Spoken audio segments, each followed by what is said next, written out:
Let's call this meeting to order at 7:02. You have to take notes. We'll start with the Pledge of Allegiance, please. I pledge allegiance to the flag of the United States of America, and to the republic for which it stands, one nation, under God, indivisible, with liberty and justice for all. Thank you.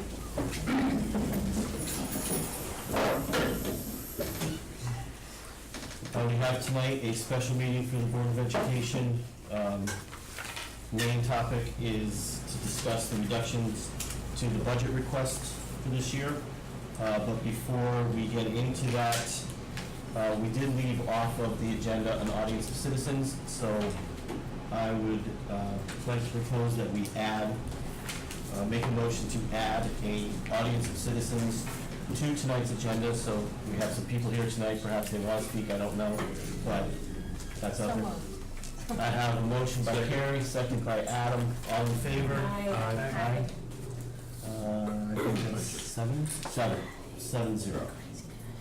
So with that, we will go to audience of citizens. Anybody like to address the Board of Education this evening in this meeting? Oh,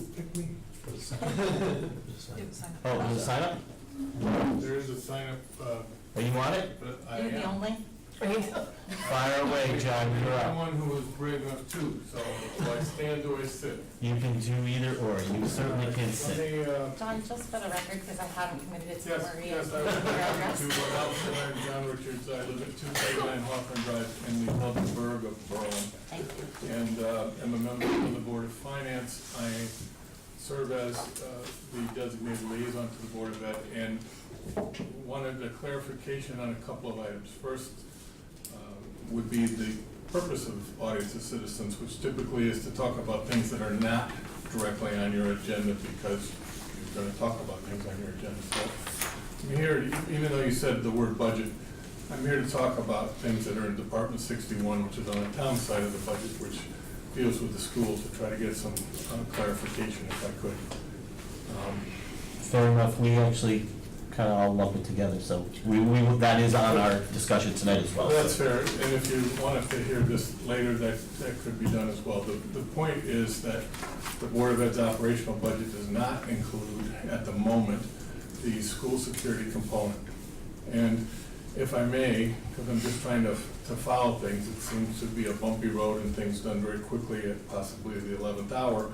There was a value in the town side, $400,000, that the Board of Finance moved to the operational budget and then moved back. But the purpose was for, quote, security, unquote. First of all, I've not seen a detailed listing of what the town manager provided for any breakdown of that $400,000, so I'm asking if the Board of Ed has seen such a listing. The $400,000 that was listed in Department 61 was a, lack of a better term, a lump sum based on some estimates for what we were looking for initially. Now, what we voted for was $575,000, I think, somewhere around there. We'll talk about that in a second, if you'll let me lead the dance. The point is, there is no list that I'm aware of that shows the number of personnel or values to them that leads to that number. So the second part would be that at the town council's meeting where they took the Board of Finance's budget, they claimed that they had spoken with the superintendent about a reduction to $300,000.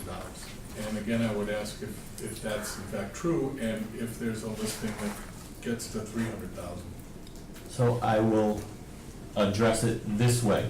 Normally, the audience of citizens isn't back and forth, but I'm going to address, as you bring up the topics, and then I'll have Brian verify it, is the town manager, I believe it was Jack Healy, correct? Yes. Or was it Kevin Delaney? No, Jack. So Jack did call the superintendent and essentially informed him that the $400,000 was being reduced to $300,000. And was the superintendent okay with that? the superintendent said, it's not in my budget. I'm happy to get whatever we can get, but it's not mine to say I'm happy or not happy. Brian, would that be correct? Yes, to the point of, if that's gonna cover the personnel, the security personnel that we talked about, and 300,000 is enough to do that.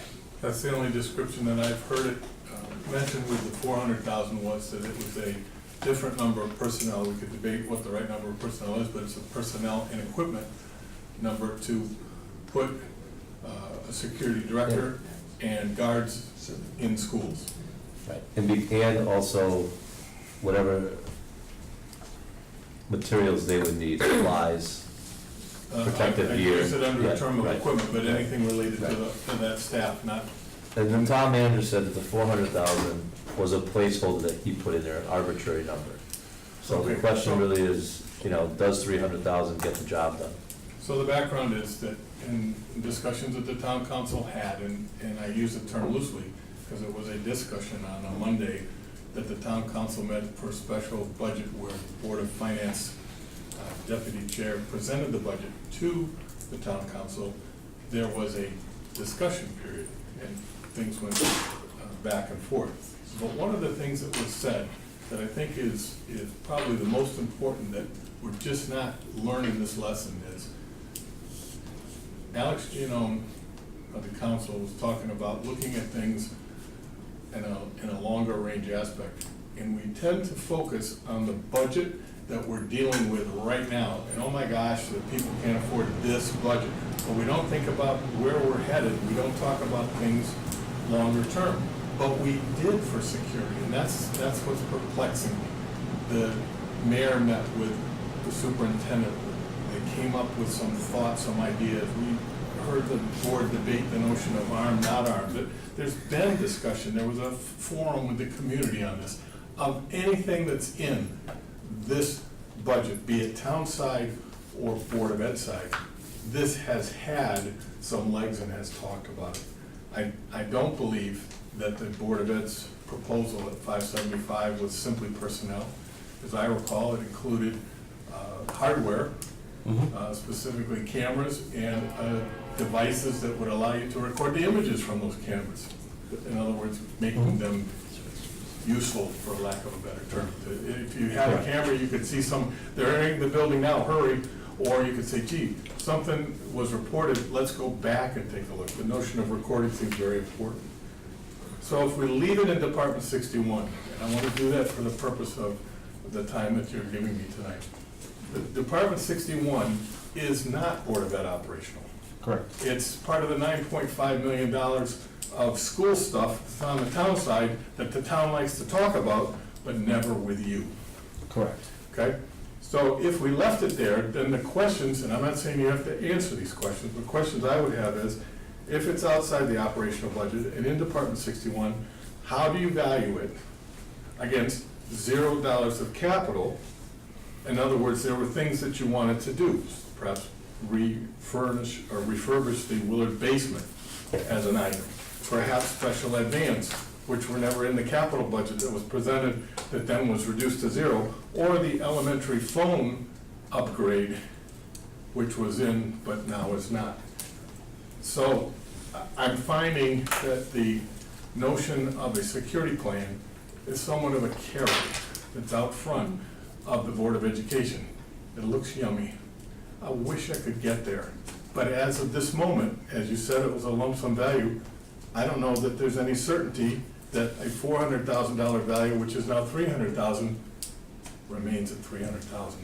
And I guess I'll be interested to see, as you look forward to what the other things outside of the operational budget is, how those things balance, because it's absurd to me that a Board of Education that needs $450,000 to $500,000 of capital every year can do with lump sum zero. It's then a question, as it's been through time immemorial, if you were given $300,000, is security what you would do with it? Or would you do other capital? Or would you do as we had to face many years ago, to shift from capital We made the decision to drop it to zero and put it in the operation. What's the right thing to do? It's a terrible conundrum to have to face, and I'll sit down and listen to you debate what you've got for addressing the reductions that were handed out. Thank you. It may be best for us to address some of your questions now rather than wait. Make sure we get to them and then invite whoever would like to speak next. So, speaking about capital, we are, as a Board of Education, are extremely dissatisfied with the fact that our capital is zero. We submitted a significant number for capital. Rich, do you have the number of the book open there? You talk about capital. Total was, the original total was, I think, 2 million, including the security at that point. That was the initial number that you brought forth. Okay, and building and site, the page on building and site?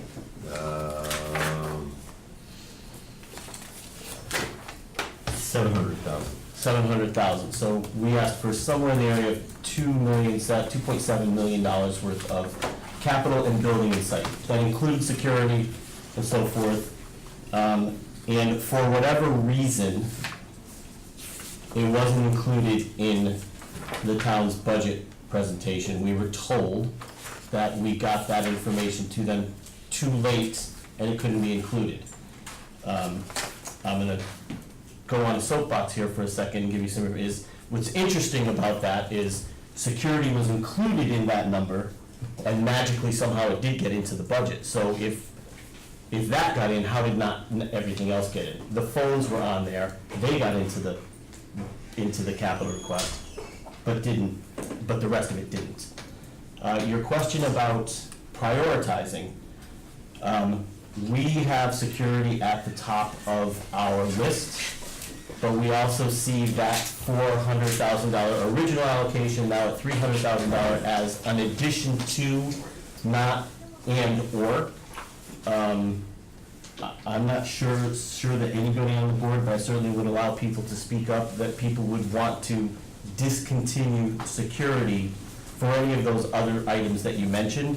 But we also feel that the phone system for the elementary schools is just as important as security, because if you can't call for help, what's the point of having the security to begin with? I mean, if the phones are failing, and that's an area that's a weakness, that should be included. We know that that's also been taken out of the budget at this point. I open it up to any other board member that wants to comment on that, because I shouldn't be the only person speaking, but I think that that gives you an idea of where we are coming from. There's obviously a lot of back and forth what's going on with the whole budget process. Politics truly do get involved, and we work very hard to not engage in that as a nonpartisan, non-political board.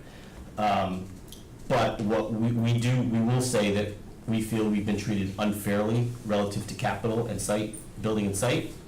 But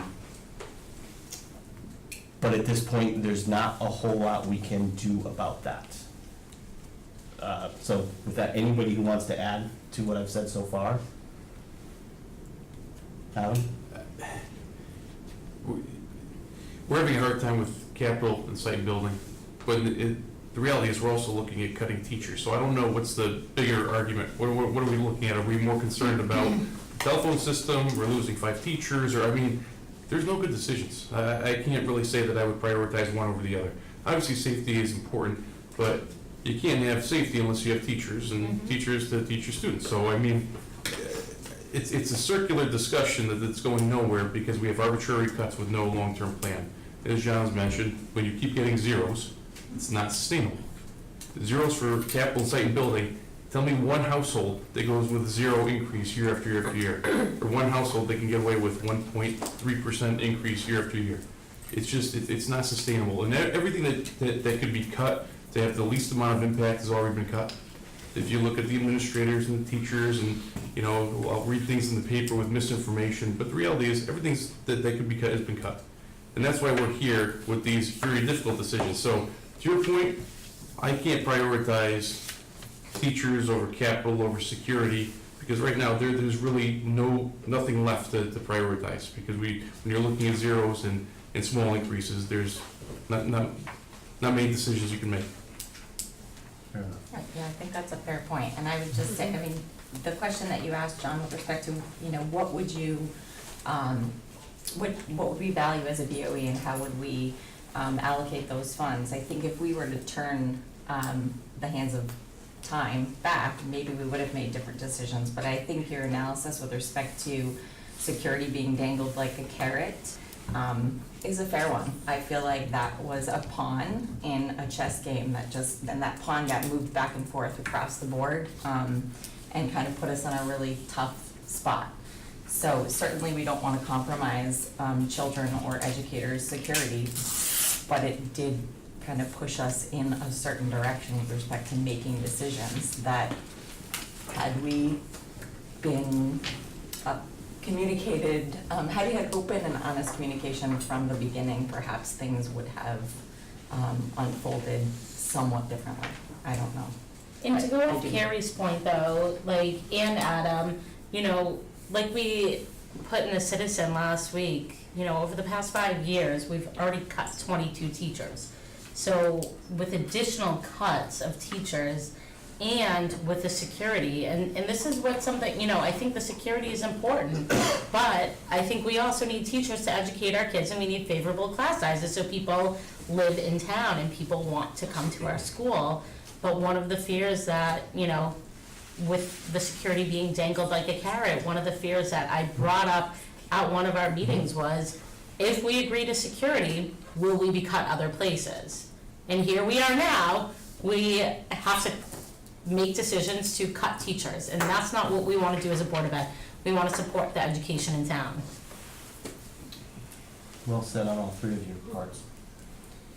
So I hope that answers kind of some of what you were hoping for clarification.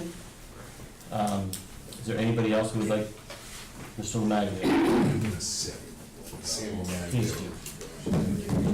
Address? 78 Hickory Hill Road.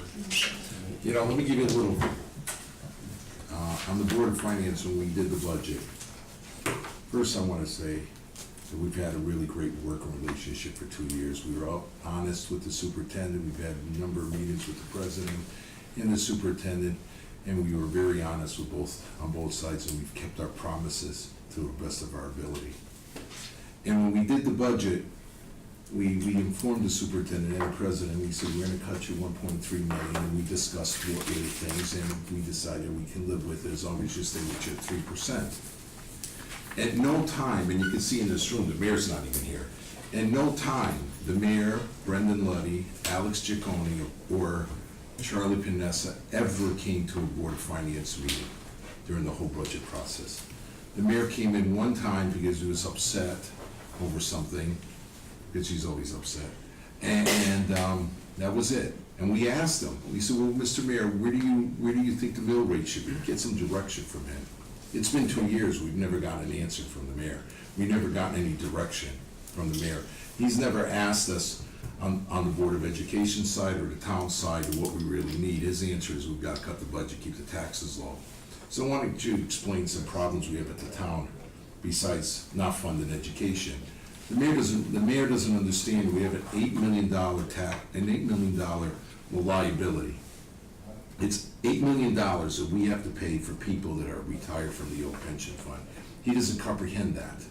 He doesn't comprehend that we need capital, not just on the school side, but we need capital on the town side. When the Board of Finance puts a capital budget together, those are the things we really need. We've spent hours, we have Mark Holmes on the budget committee, on the capital committee. We actually spend hours on that.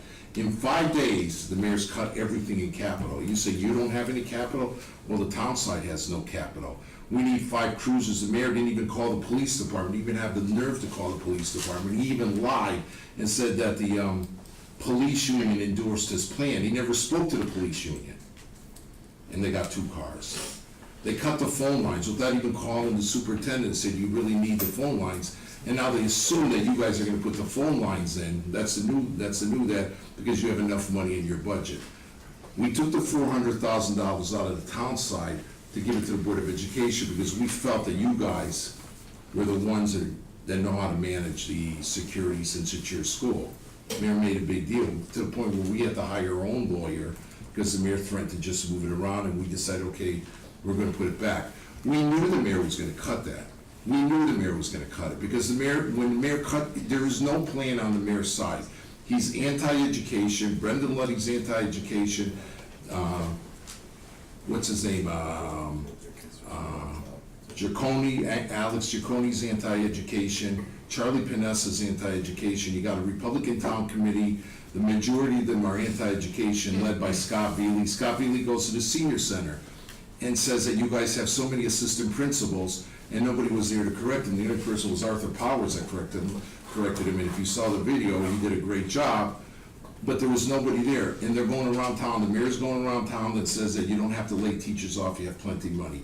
Alex Giaconi's going around town and telling people that we don't understand the budget, and neither do you. But they don't understand it because they don't spend any time on it. So we all have to work together and try to get the message out there, whatever cuts, and it's a shame that you have to cut these teachers. It's really a shame.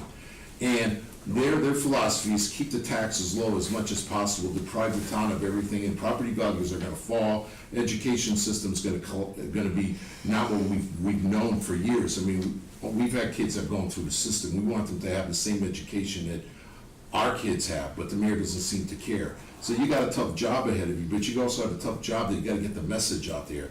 Because the mayor has 7.9% of the people that voted against the budget last year. They're gonna go out and vote against this budget. They can't wait to vote against the budget. If you read the blog, Scott Veely can't wait to close down a school. He said that in one of his blogs the other day, that he wants a school shut down. Alex Giaconi says that we should shut down Hubbard School. Brendan Luddy wants to shut the 2 pools down. These are the facts that we on the Board of Finance are dealing with. You really don't understand the battles. And it is, maybe it's political, I don't know how the mayor thinks he can win an election by cutting all this stuff, but he has won the election. And someday we're not gonna have Mayor Kaczynski there, and someday we're gonna end up paying for all this stuff. And we've gotta get the message out there, we've gotta work together as 2 boards and get the message out there that these 4 individuals are leading this town in some type of crisis that I don't know how we're gonna solve. I know when Adam became mayor, this was a 2001 crisis, they did the same thing, and it took you, 5 years to fix it maybe? Yeah. Right, and they're blaming Adam because he bonded all this stuff. Adam had to buy this stuff that Paul Argazzi didn't buy. And we're doing the same thing, we're not buying trucks, we're not buying equipment, we're not buying everything, we have leaky roofs at the town garage. You think you have problems, go to the town garage, they're washing trucks at 5 below zero outside because the mayor won't put a building for them. If those guys slip, they could break their arm, their leg, they could be on permanent disability, and the mayor doesn't care. Ask one of those guys if the mayor ever went to the town garage. They never saw him at the town garage. Ask him if he has to come here and have a discussion. So the last time we met as a board, what did we hear from the mayor? Security. And we heard him brag about all his accomplishments, which incidentally, he bonded them all anyway, so it wasn't really an accomplishment, put us in more debt. So you gotta understand, the mayor doesn't care about security, it's just a way for him to win an election. I met with the mayor before the budget process, and I said, Mark, you're not gonna cut the Board of Education. Let the Board of Finance do its job, and you leave it alone. He says, why? I gave him $1 million in security, and that's what he thinks. He thinks because he gave you $1 million in security, you could do without teachers. That's what he thinks, and this is who you're dealing with. You're dealing with a man you can't make a deal with because he's untrustworthy, and you know that. He's untrustworthy. The mayor you cannot deal with the mayor because he does not tell the truth. That's the bottom line. And that's what I have to say. Thank you. Thanks, Sam. Is there anybody else who would like to?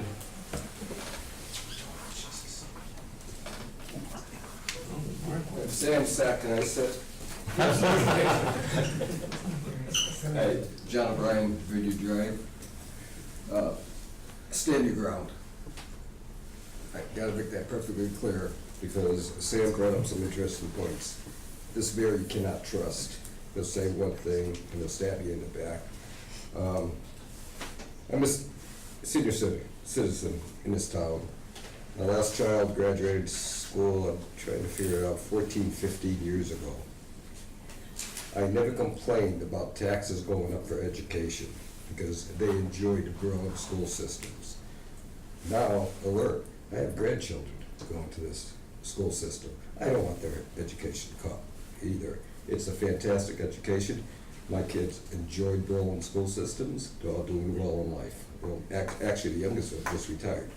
You know, but as far as Mark, it's called re-election. Just remember last year, you know, the budget wasn't even brought out. It was 4 by 8 sides, acts of taxes. You know, there was no budget. They scared the seniors. He scares the seniors all the time. They come out in droves. I think it was 7.9% voted against that budget last time around. You have to get to the seniors, because that's what he does. He preys on the senior citizens that basically turned down the budget. And then he says, well, that people in Berlin spoke.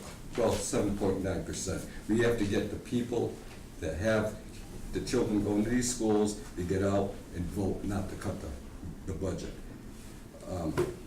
There's a few other things, but my age, I kind of like forget. But stand your ground, do not trust the mayor. I'm surprised he didn't put the tax, you know, budgets back out. Fantastic school system, my kids enjoyed it. Again, I live on a fixed income, and I don't mind paying the extra taxes. You know, Sam did say about the wash bay down at Town Hall, slipping inside. Yes, I was down there. They have to come up with 1 wall, 2 garage doors. You know, police cruisers, there's 1 police cruiser they won't even use. That's how bad it is. Locker room for the police department. During the summer, it gets so hot in there. They put fans in there. They have the bulletproof vests. Literally, they have to literally take the outside covering off and wash them. What's grown inside the vest itself? What kind of bacteria? He knows all this, the mayor, but it's called re-election. He's kicked this can down the road for the last 4 years and everything, and it's got to stop. It's got to stop. Do not let him cut the education. Thank you. John, can you state your address one more time? I'm sorry, I missed it. 12 Vineyard. Thank you. Anybody else who'd like to address the Board of Education? Going once? Going twice? Closed.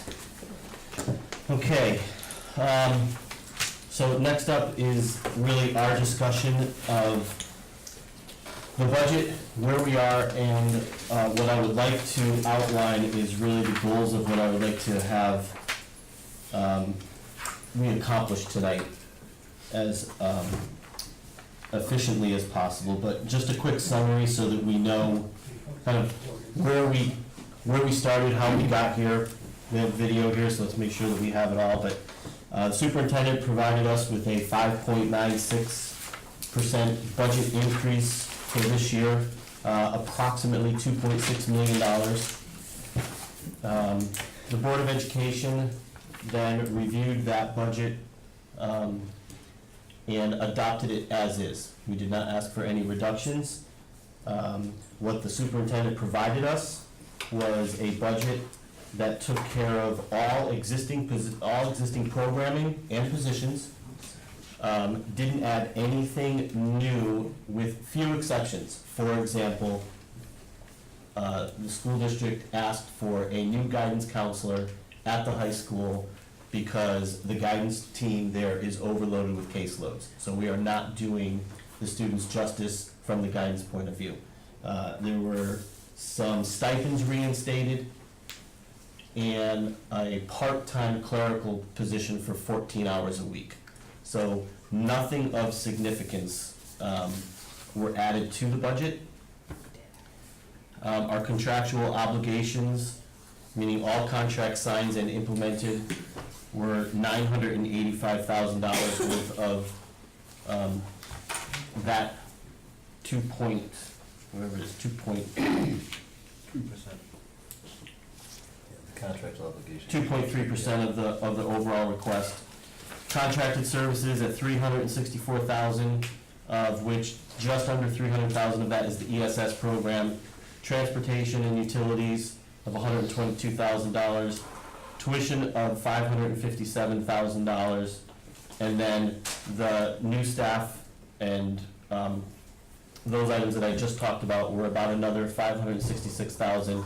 I think it's important that I also say that there were paras that were put back into the budget, and they were put into that budget because we lost an arbitration with the state, and we were ordered to reinstate those positions back into the system. So, to reiterate, Brian gave us a budget, we didn't add anything new, we passed that to the Board of Finance. The Board of Finance reviewed our budget, they did have conversations with us, talked about items that they were looking at, and they voted to reduce our budget $1.3 million. A significant number, one that is a difficult thing for us to overcome, but through some work, we have identified some of those areas. The town council then reduced an additional $400,000. So we're now, this evening, here to look at $1.7 million worth of budget cuts, budget request cuts, let's make sure I say it, because, people say, well, it's not a cut, but we requested one budget, it was been reduced by $1.7 million. That has an impact on the services that we can provide.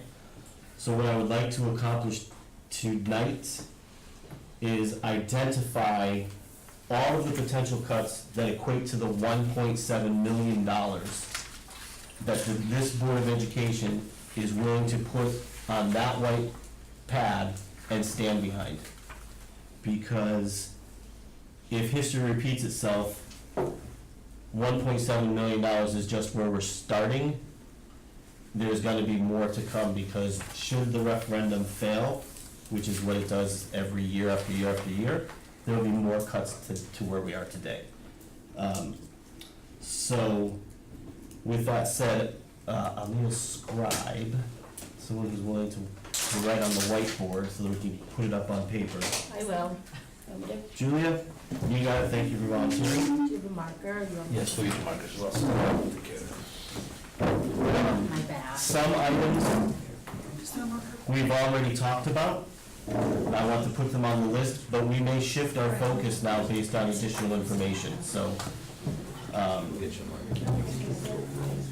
good. Oh, I'm good.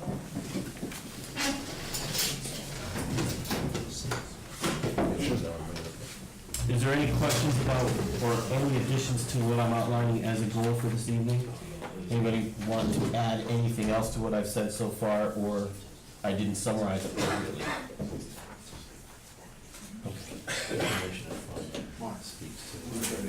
Okay.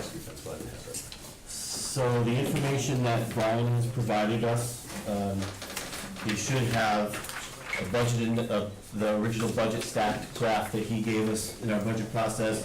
You can see where the lines kind of draw. The black line is where we were if it was last year's increase. The highest line is where we stood before the town council's reduction, and then the line in the middle is kind of where we fall. You can see we still don't cover contractual obligations. To the side of that are those areas that we identified with the initial Board of Finance budget reduction, but I think it stands that we need to talk about those as we go forward. On this white piece of paper, you'll see the conversation about athletics, what the dollar value is regarding McGee sports, Sterling High School freshman sports, and an abbreviated JV schedule. And on these other spreadsheets, you'll see that we have stipends across the board for multiple programming, because I believe that we're gonna have to look at that. The other thing we want to talk about today is the institution of fees.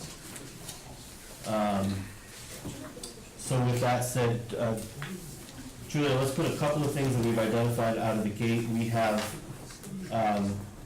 certified salaries and benefits at $500,000.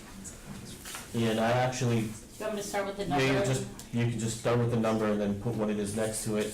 I challenged the 500,000 at 6 teachers, because there are dollars that need to be added back into that.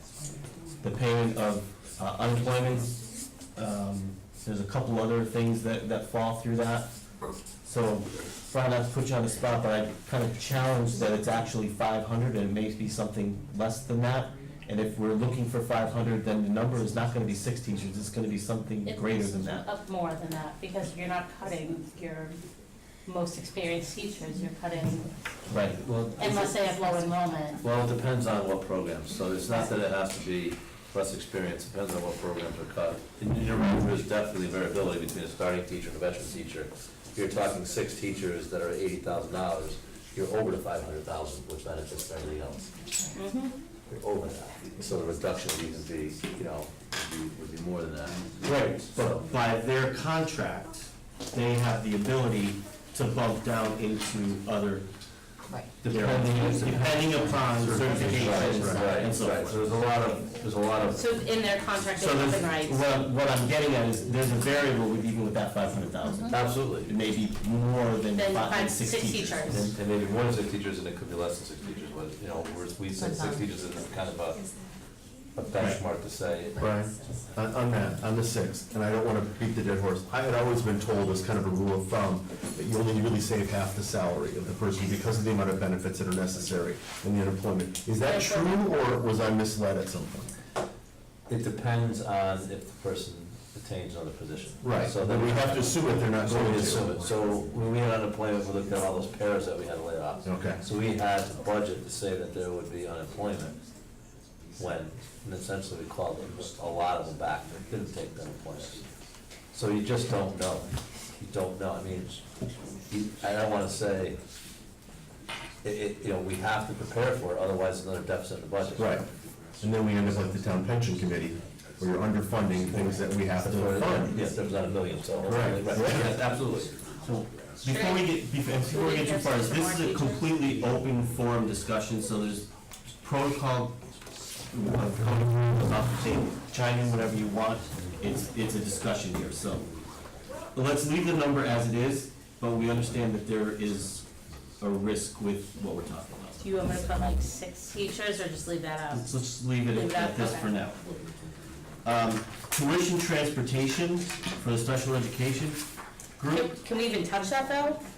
we've taken it as $400,000 because we have some, while Linda has identified who these students are, we have taken it, we've taken it as a reduction, kind of rolling the dice and keeping our fingers crossed.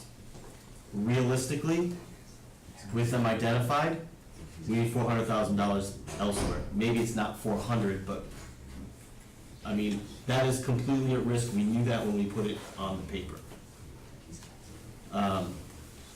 I'm fine putting it on the board, but I think that we need to highlight it, that we're gonna have to revisit it. What I'm, kind of what I'm driving at is when we get done, is we need more than $1.7 million worth of Right.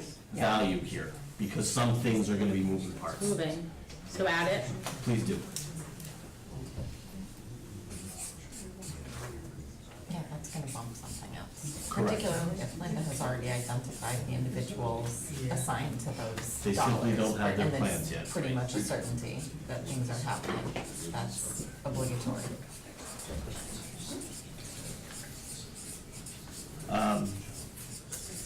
We've pulled, Is that on here? Just That's like fine. press. no, just leave it like that. Okay. I hate that.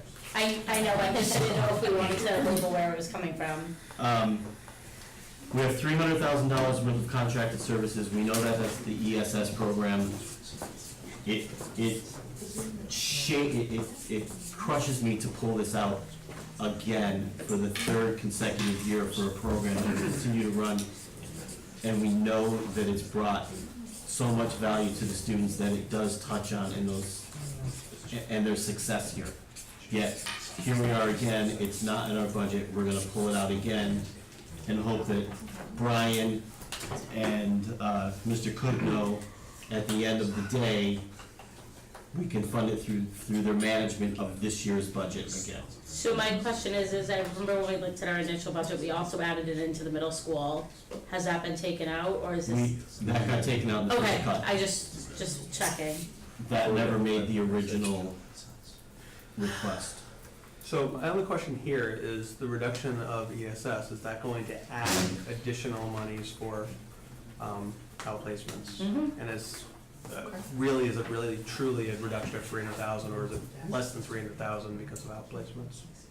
So, I'm gonna let the experts speak here, but I'll just give you my understanding is if we eliminate ESS, those students may require outplacing services, which realistically could cost us more than the $300,000 that we're talking about here.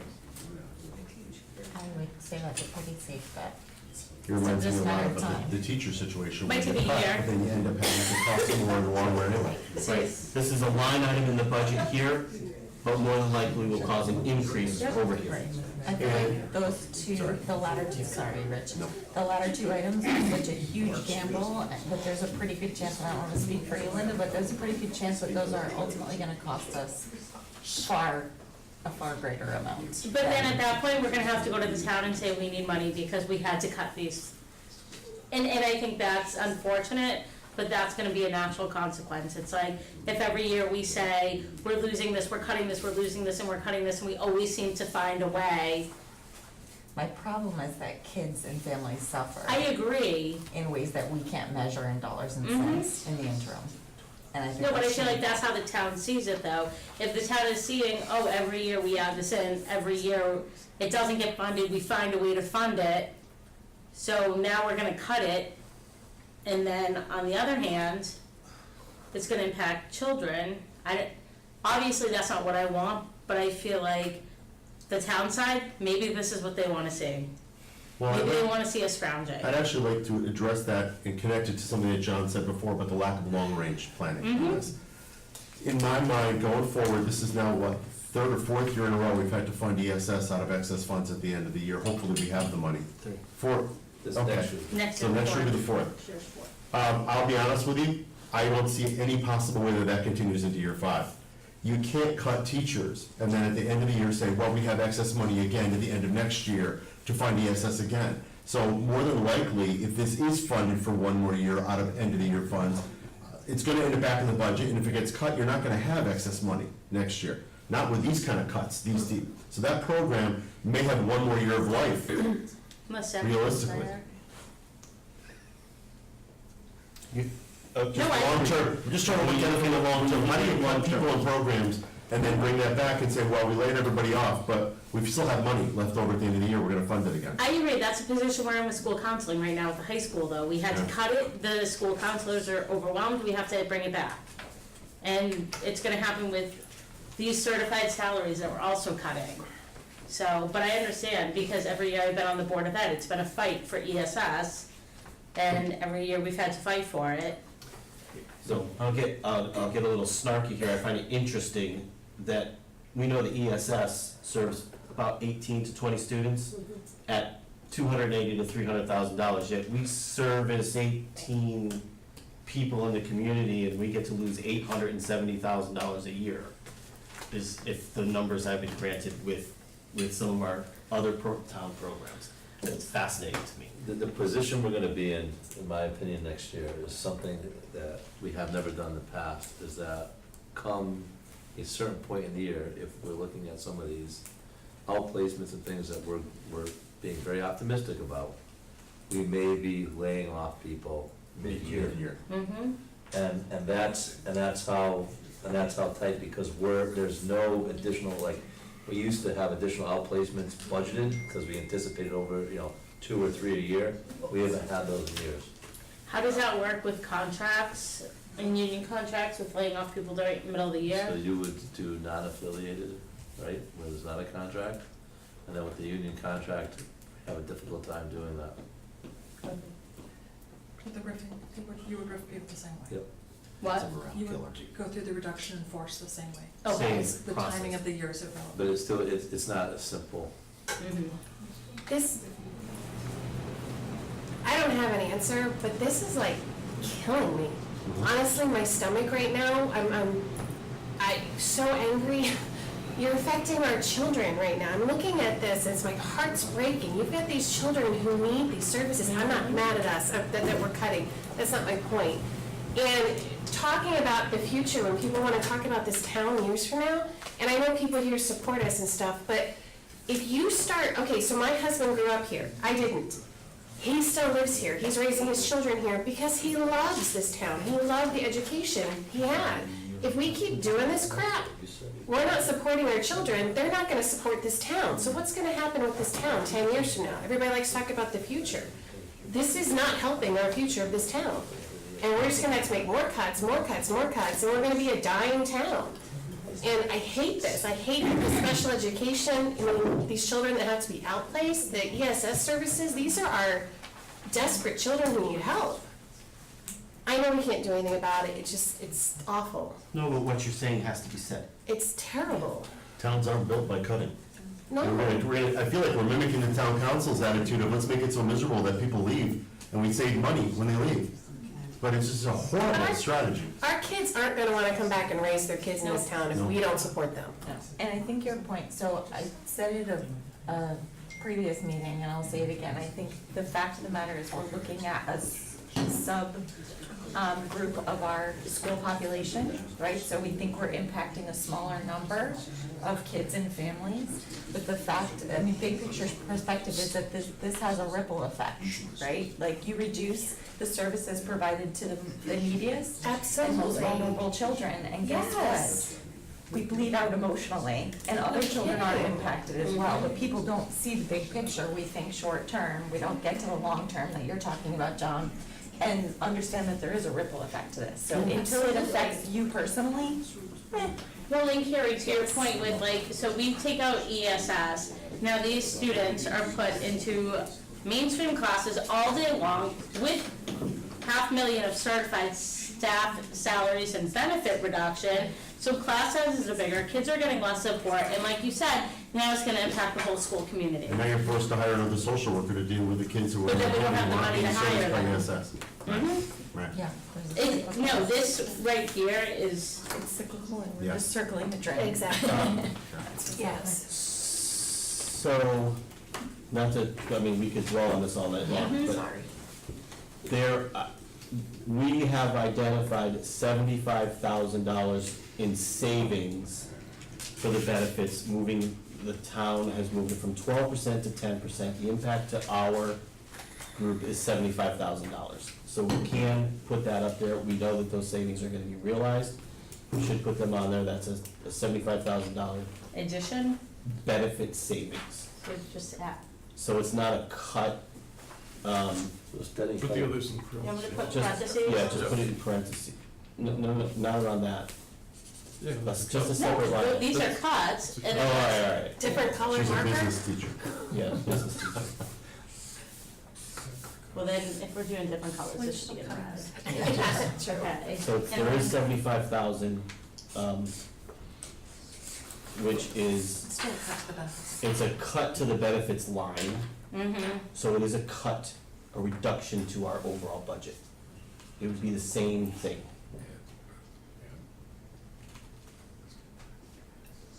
So you're gonna write It's moving our benefit from, No, I don't disagree, but the rational mind is looking at it as a savings, not a cut. correct. So just put benefit savings. But it was included in our initial budget request. Right. Right. Yes. So, yes.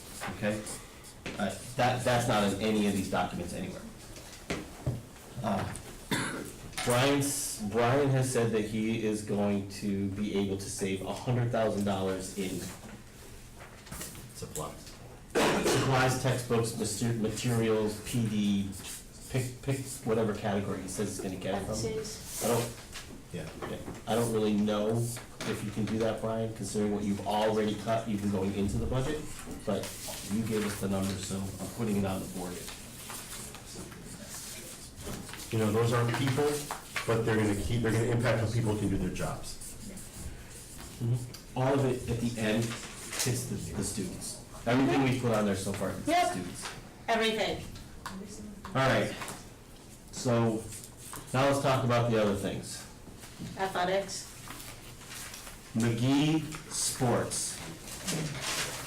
McGee Sports touches 350 unique athletes. It's worth $103,000. That's coaching stipends, transportation, and all the costs. We've had it on the list before people go, but I believe it needs to go on the list.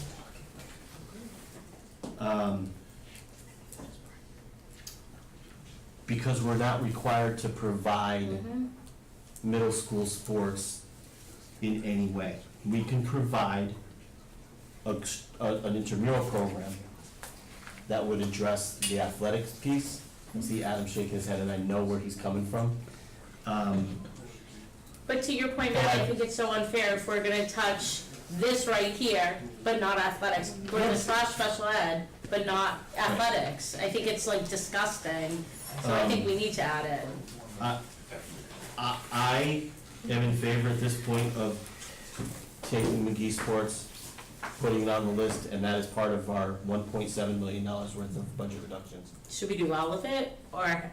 Let's go line by line, but it's not going to be $103,000, because we will need to add some money back in to implement an intramural program. Is there any existing stipend that would cover that contractually, Brian? Do you know if there's anything in there right now about intramurals? No, there's nothing in for intramurals.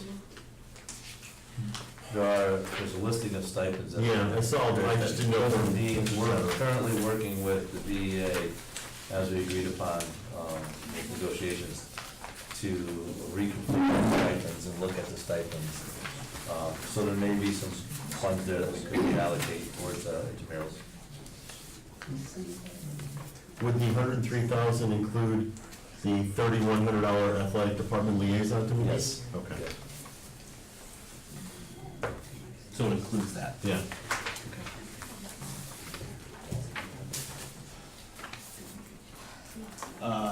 Can anybody It's gotta be on provide the an list. We have to do that. estimate for what we may have to? 25,000. Cut it by that? No.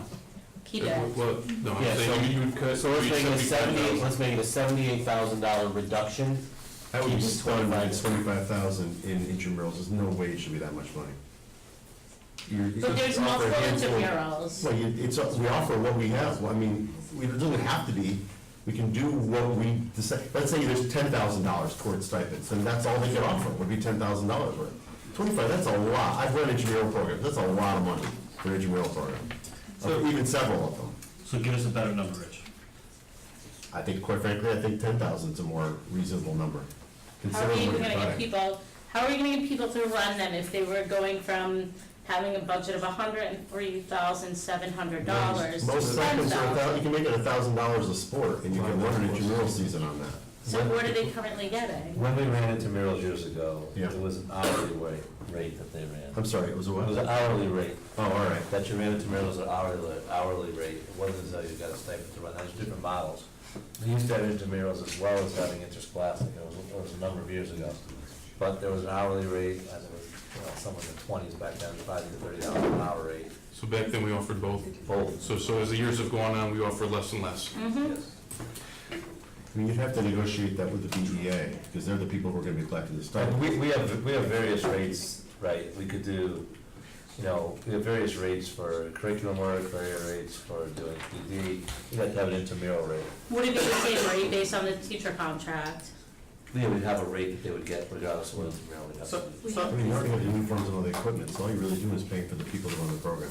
Well, you don't have, But you wouldn't have. no, you don't have the uniforms. Oh, really? Now it's inter-school, so Now it's it's intramural, inter-school. so you don't have. Oh, yeah, you're right, I'm sorry, So, Yeah. it's different. you're right. So you would have that expenditure, so that, you're right, is $10,000 to run it, providing all equipment, uniforms and all that stuff is Well, already quite present. frankly, I wouldn't buy uniforms for an intramural program, not if you're only playing within your school. They're Yeah, you wear pennies. You're doing soccer or something, you don't Yeah. need uniforms, you just. I just floor hockey Yeah, ones. whatever it would be. so I want to make a suggestion here. So we're talking about $100,000 that. $100,000. How many students? 350. 350. 350 students for $100,000. And I do understand the argument that, if we're cutting things for ESS, we need to touch sports too. When I looked at the numbers last year, I haven't seen the numbers for this year. all the sports in Miggy are not created equal. And what I mean by that is you look at the ROI, you've got 350 students that are absolutely positively affected in this type of thing. Some of them are very low cost per student, some are very, very high cost per student. So before we sit here and work up the details of exactly what we're gonna do, I would make a suggestion that we say we're gonna cut the funding for this, perhaps eliminate some of the sports, but if there are sports that are very low cost per student, we retain those and charge for those.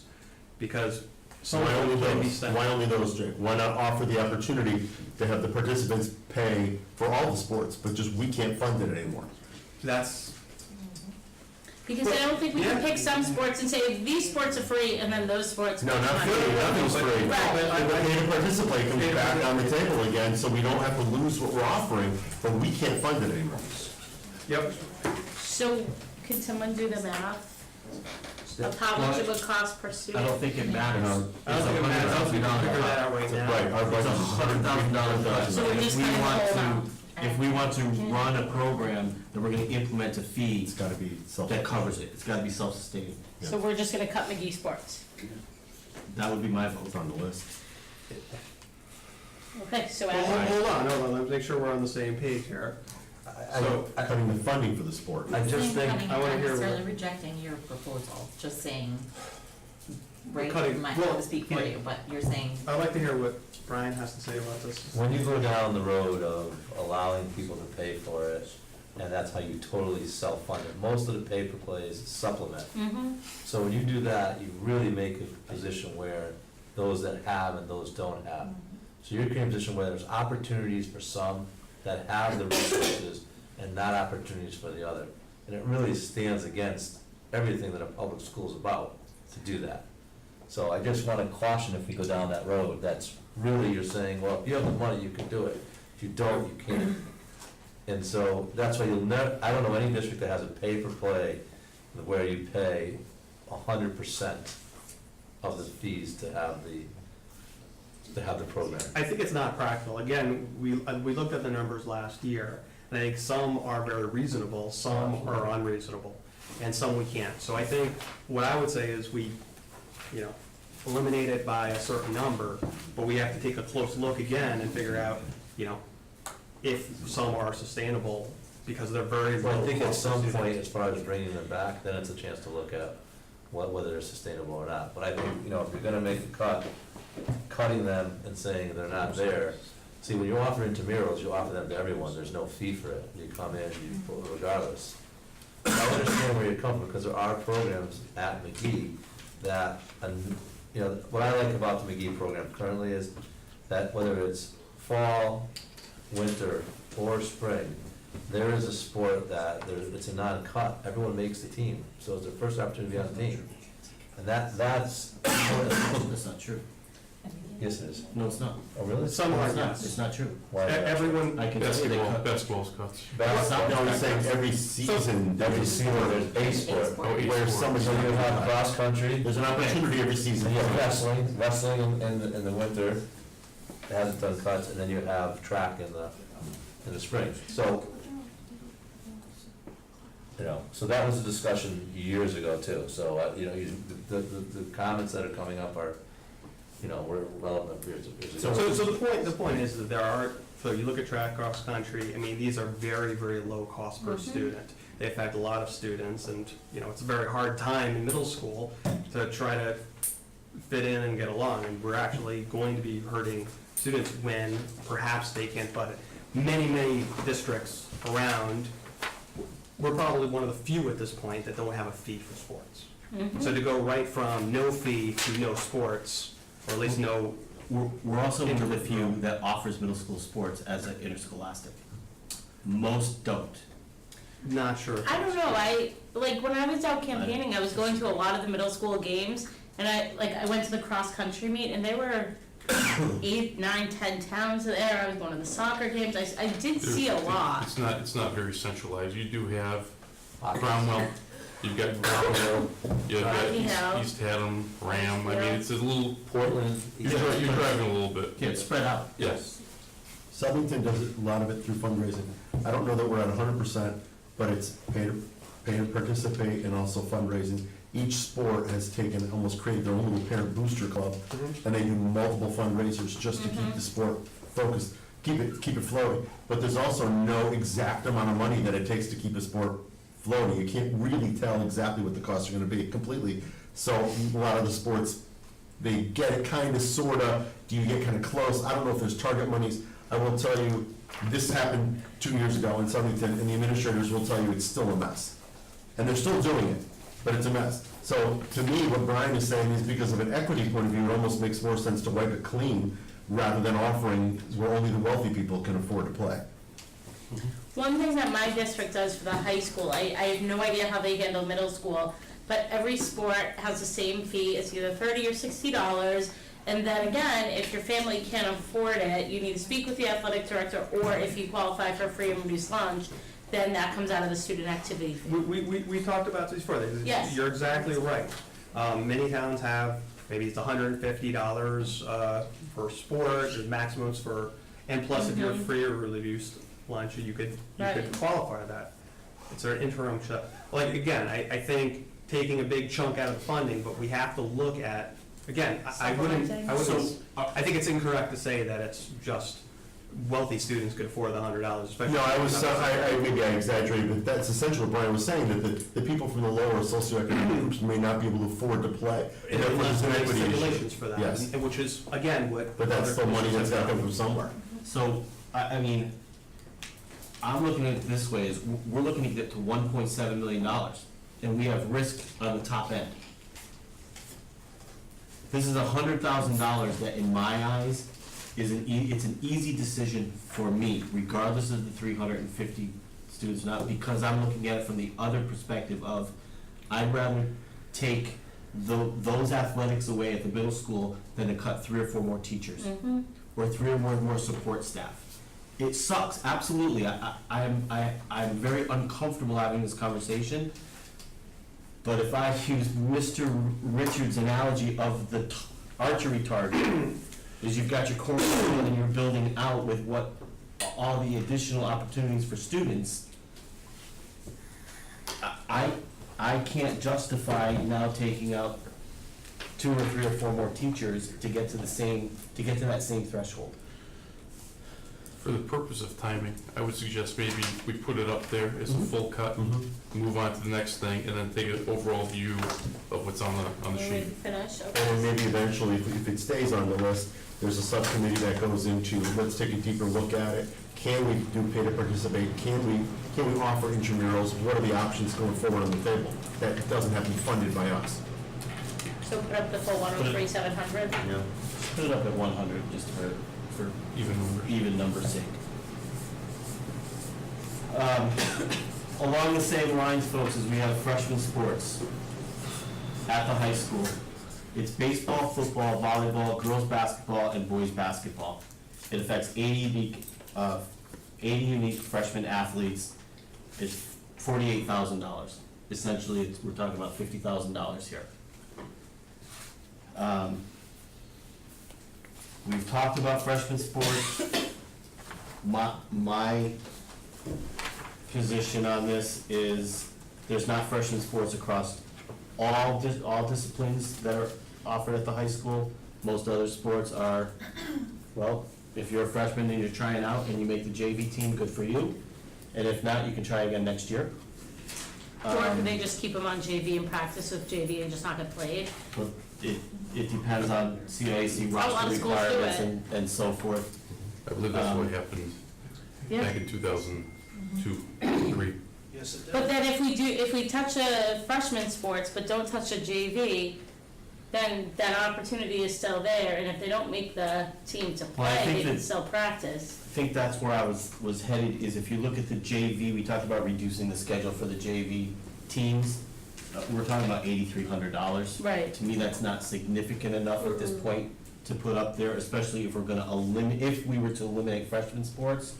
We would wanna give the JV sports the opportunity to play. The Really, I would question, be cutting, I'm sorry, if you do even look at the JV, it's just the officials, essentially the bus transportation that you're cutting. Because you're not cutting the stipends for the coaches, because that's set contractually anyway. correct. what if we were to cut 40,000 from freshman sports and put that additional 8,000 into JV?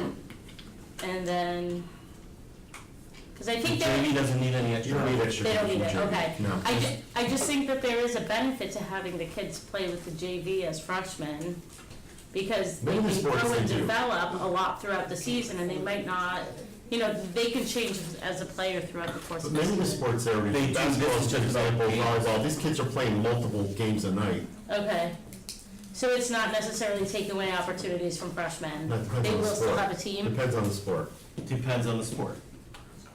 I mean, there are roster limitations, I believe. Practice is one thing, but games based on number of uniforms. Yeah. I know the soccer team is set at 40 girls. Why? Because there's 40 uniforms. That's the magic Right. in the whole Yeah. process. So I mean, it's, It is gonna be limiting yeah, for certain sports. In other sports, it's not gonna be limiting. It's similar to what we talked about with you. So I say put the 50 up there. I say, the freshman sports is cut. Put And 50 or I say 48? put put 40. 50. It's 50 because you're 103 on the other one, so it evens Okay. out. And Matt, correct me if I'm wrong. These aren't definitive cuts that we're making at this moment. These This are is things just a that we are, conversation. these are things that we are standing behind. Obviously, things are gonna change and we need to look at what else is out there, but for Devin's purposes, these are serious. Well, and these could all change if the referendum, if the budget gets defeated, there's more cuts. Correct. Yeah. Are we looking at anything other than sports? Are we looking at band? Are we looking, forget teachers, I'm not talking teachers yet, Well, that's but, up there. Well, that's where I'm getting to next. gotcha. I know, that's what I was looking at the Well, then little you're list as over. well. Just flip it. I will. You have a listing of the various K-12 stipended positions, which would be the next item, elimination of all clubs activities funded by K-12 stipends. And then the reduction of co-curricular. Death by a million difference. So, let's talk about clubs and activities.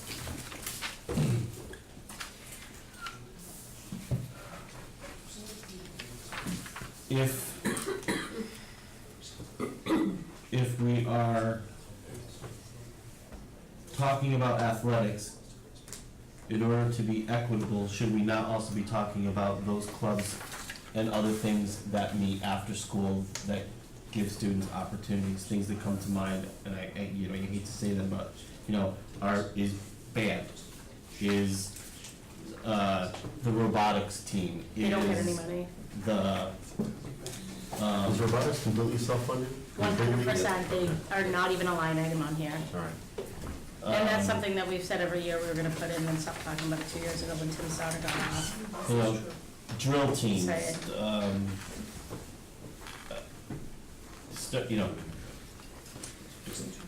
pick an item. So as I'm looking at Drama this, club. I'm just wondering, right, this is a question that I have, and I know the district I work in is very different. Every club gets the same stipend. It's like a $300 stipend. So why is the recycling club getting $748 versus the gaming club getting $299 versus the So what we're doing right now. Model UN So 732? what we're doing right now, because that became a discussion, is we're Yeah. sitting down with the BEA, looking at how often they meet, number of students at the impact. Is it a club that are meeting weekly, are doing things on the weekends and nights? Is it a club that meets 4 times a year? So that's where the differentiation in numbers came over time. Now we're looking at saying, are these numbers true, and should they be where they're at? So we're gonna make adjustments based on that. Okay, because I understand some clubs, like, for instance, the musical, that takes a ton of time, but choral director, that's part of the job, right? No, there's always been a stipend for choral Always? director. Okay. Who's, if they're out performing weekends, there's always. All the time, if they're gonna sing the national anthem at a parade or up in the Okay. council chamber, whatever it is, they're all over. So basically, we're looking at cutting all the fun things that get the kids engaged.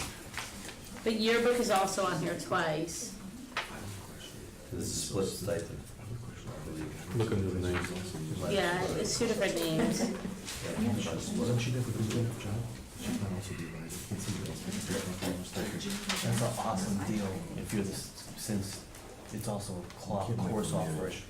It's not anymore. Not anymore, there's enough kids that run it. I think that's why the stipend came back. Yeah, that's why, yeah, that's what I was thinking about the yearbook.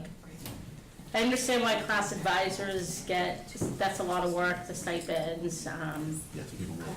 But and I think all these things are really important, but We can't go through line by line. No, I think you need to come up with, I gave it to you as a reference to look, it's 138,000, but tied in there, you're gonna see that there's, you look at a guidance counselor's additional there because they work additional days. So department heads at the high school, they're tied in too. So you look at the 138,000, the larger numbers are typically like, department head for science. So I'd rather have you give me a number that we'd like to possibly look at. The 138 is only the high school. Right, but within the high school, you have department heads for science, math, social studies, and English. You also have the guidance K-12 director in there. You also have the counselors who make additional fees because they work an additional 15 days. I mean, So Brian, if they gave you a number, would it give you latitude to say the counselors are only gonna work 10 extra days instead of 15 extra days? right, but I'm saying, if you give me a number that you think is reasonable to come out, I'll put together a proposal of reduction instead of going line by line. I wanted you to see, you talked about stipends, I wanted you to see what the total number was. I also wanted you just to see where, where that total comes from.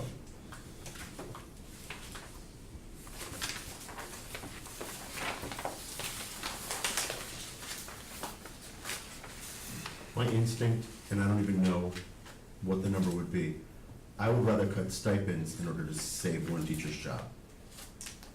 If we, what the equivalency would be to a starting teacher's job of what, 50,000 essentially? 55. I'll throw that number out there to start, and I have no reason other than that comparison to say that. Can you cut district-wide $50,000 worth of stipends to save one teacher's job? I think if you're able to streamline stipends, I don't know how you can cut a teacher's job and keep all the stipends. it looks like there's just a lot of stipends. I think the department head stipends are really important, and we just brought those back because they went away, we saw the impact, we need those. But as you look, there's like multiple people on yearbook. There's, The department has also worked an additional 10 days. That's Yeah. not into the stipend, so. and I think that's an important stipend that we need to make sure we keep. I think, I mean, as a communication tool, I think it's important with the webmasters, mm-hmm. I mean, but at each building, but, I mean, everyone has an impact.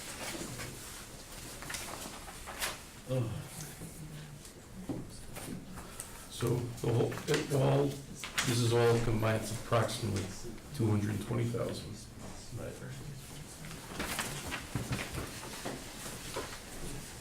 Is that what it was, 220? I'm in the spot and looking at your notes. I guess, and again, I came to that number 50 to balance off with the teacher. Plus, we're only at 150 out of the 400 we still have to find.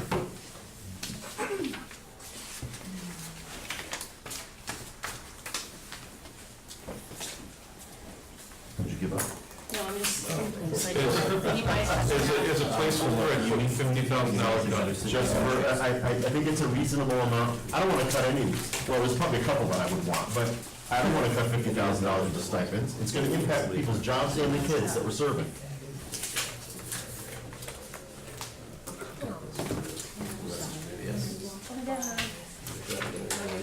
No, I take my back. I don't want to be the one that says there's no yearbook this year. The one that says there's no township this year. I know. I can't. So are we, I don't justify it versus, and these are all people, listen, I always got stipends when I did a whole bunch of extra stuff. It kept me floating financially all year long, and you begin to count on that money. So now you got people that are making stipends, doing a lot of good extra work for $6,000, $7,000, $8,000 for 3 or 4 different events, and they rely on that money, and now you're impacting them. in reality, they do much more work than the stipend actually covers. I think we all know that. But to Rich's point, we were kind of having a side conversation. I said to him, okay, you cut someone's income by $6,000, $7,000, $8,000. and we're already kind of middle of the road in terms of teacher salaries in Berlin. I don't look elsewhere, You look elsewhere. Mm-hmm. because that's pretty considerable. There's some teachers that do an awful lot. You know, a teacher came up to me today and said, you know, if you cut the stipends, if you cut the sports, as a middle school teacher, I'll lose $20,000 of my income. We don't rely on that. That's not extra anymore. Well, that's the teacher's perspective, never mind what the student, they have to go home at the end of the day, and that's how it was years Yes. ago. At the end of the day, students went home.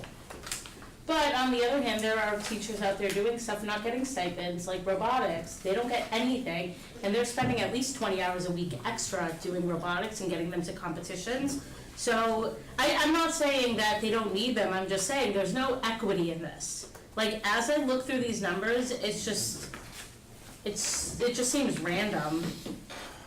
It just seems, oh, you get a stipend, how much do you want? How much do you want? But even though robotics does it for free, you're not gonna get these people to continue to do these No, you're stipends for right. free. Because they've been, the past presidents, they've been being paid for that time. So then where's the And equity realistically then? so.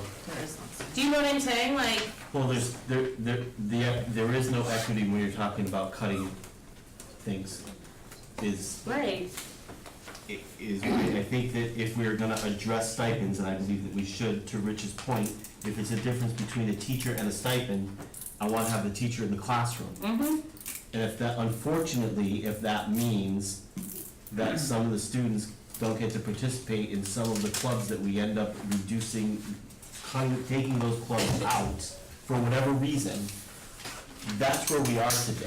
This isn't about, oh, I wanna make sure that they get all, students aren't gonna get all the opportunities they had before. That's just where we are. When you get small increments over a 5-year time period, and we've taken out these things, and I think Brian said it best when I talked to him earlier today, is you know what? Is each year we've been taking it on the chin and taking it on the chin, and making the cuts in the background that people can't see. Now that everybody's programmed to say, oh, they'll make it work. mm-hmm. Well, we're out of make it work now, and now it's gonna hurt. And as much as we don't wanna sit here and affect our own children, that's where we are. Yep, and actually, just to be clear, 50,000 in stipends is not just clubs. 'Cause now we're hitting, you're not gonna get 50,000 in stipends out of these club money. This is gonna be department leader money, or it's going to be, the writing coordinator money, or it's gonna be Random Acts of Kindness Club, and there's a club. Some of these are supply coordinator for the elementary schools. Those are the kind of things that are gonna have to be considered, and it's gonna be your decision ultimately, how to cut 50 out of this. But it's not just gonna be after-school clubs. Right, what is guidance at the high school? How's that separate? Because they work extra days, that's the amount. Oh, okay. So that's right. That's part of, Right. yes, you That's can't. part of it. Yeah, and so how much is untouchable, and then the rest is 50, yeah, it's ugly any matter which way you cut it. Writing center? We're at 220, you know, total. Looking at 50 as a number. How was that, at 220? I thought we were at, On the oh, because of 75? Oh, I see, I'm sorry, I got gotcha. That's not just high school. 25% of that number is 55,000. Make it 50. Or 60. Let's make it 50,000 Make it 50. and a stipend reduction. Okay, and even with that, we still need 200. Yeah, we're still, 125. 125, You gotta come up 925. 400,000. So there's, I have a question for Brian, if you don't mind. Unless there's some matter, I'm gonna cut you off, I'm sorry. Brian, one of the things that we've routinely said, and I can't believe I'm actually saying this out loud, is that when there's new teacher openings, we hire the best person regardless of salary. Is it time that we look at that practice? We're gonna have to look at We're that. gonna have to look. We're gonna have to. How do you hire an 85,000 when you have a 50,000? Because the position that we've been in is a position that we don't have to stay in, based on the financial constraints that we have. Okay. The extra's not there every penny, it's gonna be. How do you lay off somebody versus hiring somebody to hire The salary? other part, and I shared this with Adam today, is that even based on this budget process and where we are, we're losing opportunities to hire staff, to hire the best staff. Because we were scheduled for job fairs and things we've gone to for years. And there's no sense in going to those knowing we're cutting positions, you can't go off position. So having some, critical positions to fill other districts are able to be more mobile and if it offers opportunities, we're gonna be so late in the game, we won't be hiring until June. So it causes a huge imposition on getting the right people and the best candidates. Not that it's, it's just, it's how things are going, and we know that getting a number won't be till, close to the end of May.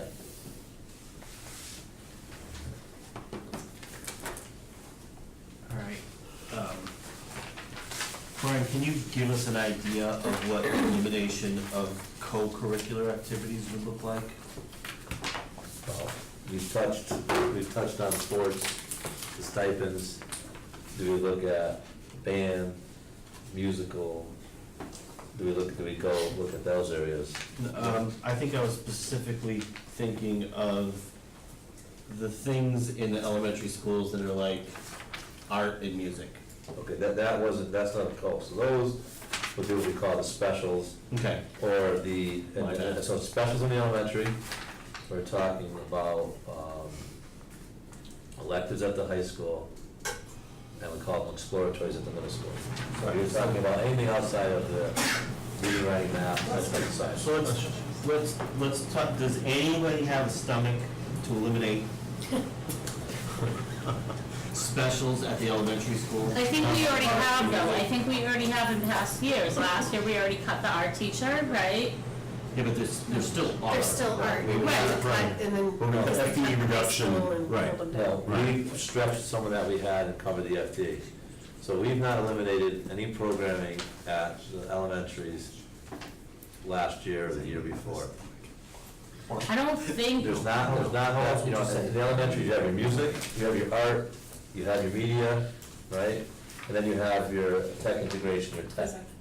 There's really not any other specials, and you have phys ed that you have at the elementary school. I don't think we're offering anything unique that we can cut.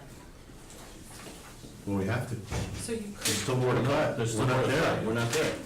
you could reduce the number of times kids get phys ed, or reduce the amount of time kids get art. I think they only get it Without- twice a week. Are they at the state minimum? 2 PEs, Are you- 2 art. 2 hours, right? Are you Right. saying you'd have to then share an art teacher among the elementary schools? Some districts do. Right, right, but that, ultimately where you'd be going, I would imagine. Because you're cutting an FTE, let's say, in art, then you have to figure out a way to serve those kids still. Years ago, we didn't have instrumental music at the elementary. It was only choral. So that's the reduction, how it was reduced years ago. I'm not saying that that's the way to go. Or the tech, which I believe we do a great job with tech. Do we look at shifting the tech where they're not getting less tech than what they previously got? So all of the STEAM programming, all the robotics that are going on at the elementary. I would just say this, if any place not to cut, it's elementaries.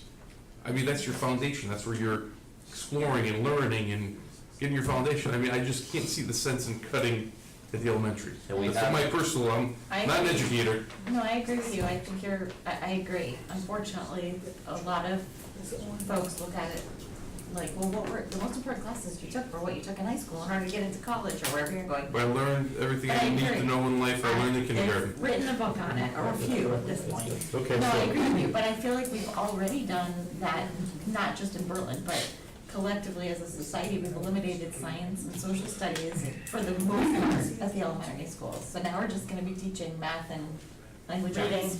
Those poor kindergartners will be sitting still all day. Well, I will tell you, I came from an elementary school where they didn't have art, and they only had music once a week, and they had music and PE, and I'm gonna tell you, we had so many behavioral issues. The students had a 20-minute recess, because they didn't wanna pay for people to be out on recess, that was it. They had music once a week, PE once or twice a week, no library media center, no art, and I'm gonna tell you, I've never seen so many students misbehave because they had no outlet. well, if you go the other way around then, okay, so let's flip it and say that you want to cut from the upper levels. So the FTEs would come out of the high school, let's say. If it comes out of the high school, it's going to be elective areas. If you're cutting 200,000, because we're still 200 short, $200,000 worth of elective. 125. 120, oh, because it's 75. So you're still talking 2 teachers at least, 2 FTEs come out of the high school. And then potentially more if the budget's defeated, if the referendum's defeated. Don't forget, we already have potentially 6 teachers. Right, so now you're at 8 or 9 even. Is it- Right, Right, yeah. correct. So my point is, we just adopted the new graduation requirements. We're continuing to call for 27 credits. If you're cutting all these places, most of these cuts are gonna be from elective areas. Can you even get to 27 anymore? Do we have to revamp what we're looking at for graduation credits at the high school? What's the minimum requirement? 25, starting next year. We do 27 and a half for several years now. But if you don't offer certain elective areas, it's gonna make it more and more difficult to acquire those credits. Because you're not offering 5 tech ed, you get rid of 1 tech ed teacher or 1 music teacher, that's 5 classes that are gone. Well, one thing that concerns me with cutting, now shifting gears from elementary school to middle school, thinking about cutting McGee Sports, now talking about cutting this specials and thinking about phys ed, is now, if we're cutting McGee Sports, and then we're cutting phys ed somewhere in McGee, because this is where the conversation seems to be going, then what are we doing for the students? So it does get concerning when we start cutting phys ed, art, music at elementary and middle school. Or I need to bring back ESS. No, but if you think Every about cut, it, I'm just saying. no matter what level we cut at, there's a domino effect of other issues that we're gonna be dealing with, there's no question. Especially today's society. There's no painless cut here. I mean, in all honesty, I completely concur with Adam with respect to cutting at the elementary school. I worry about that because if kids don't gain sort of the foundational skills early on, you have nothing upon which to build, right? It's like, how do we expect to cultivate the next great mathematician or scientist if in which case, if they're not getting science until they're in 7th grade? Like, you haven't planted those seeds and allowed time for them to germinate. So I what- do agree that cutting at the what I'm elementary school is hearing scary. is that we're not ready to really adopt these kind of reductions of specials. What do you call it at the middle school? Exploratories, and some of the stuff at the Or high even school phys ed. right now. So, I mean, look, what we're all saying is we don't like any of this, okay? So, I mean, I think we got it. We got it. I don't think we're getting anywhere with that. The truth is that either we cut or we raise money, I'll get to that, okay? but I wanna identify where we're gonna I cut think you add first, another and then see if we can 125 to offset. the certified salaries. It's too much. how many retirements do we have? They're already built into the budget. Already built in. They're already built in. You What haven't I'm- gotten any what I'm- since. What I'm doing right now is holding retirements before we replace them and know we have the budget. Mm-hmm. So when you look at the cuts, the idea is that the last thing we wanna do is displace a bunch of current teachers, because in hiring new teachers, we'll say, why would I come to Berlin? Every year, the budget doesn't pass till May. They cut 5, if we cut another 8 teachers this year, we'll be averaging 5 teachers a year the last 6 years. So every year, there's 5 teachers that have gotten cut the last 6 years. So to answer your question, Well, we yeah. have about 5 positions, I believe, Julia, right now, that are, Well, yeah, but if- some of those positions need to be filled. They're already tied to enrollment, and that we have to have people in those positions. Otherwise, the enrollment would be, over 25 at the elementary, and the enrollment in some classes wouldn't be able to run to high school. So then let's cut school security, so we can have teachers. We don't, that's not our money. Right, it comes out of a different fund, That's yeah, not our money, that was I know. John's.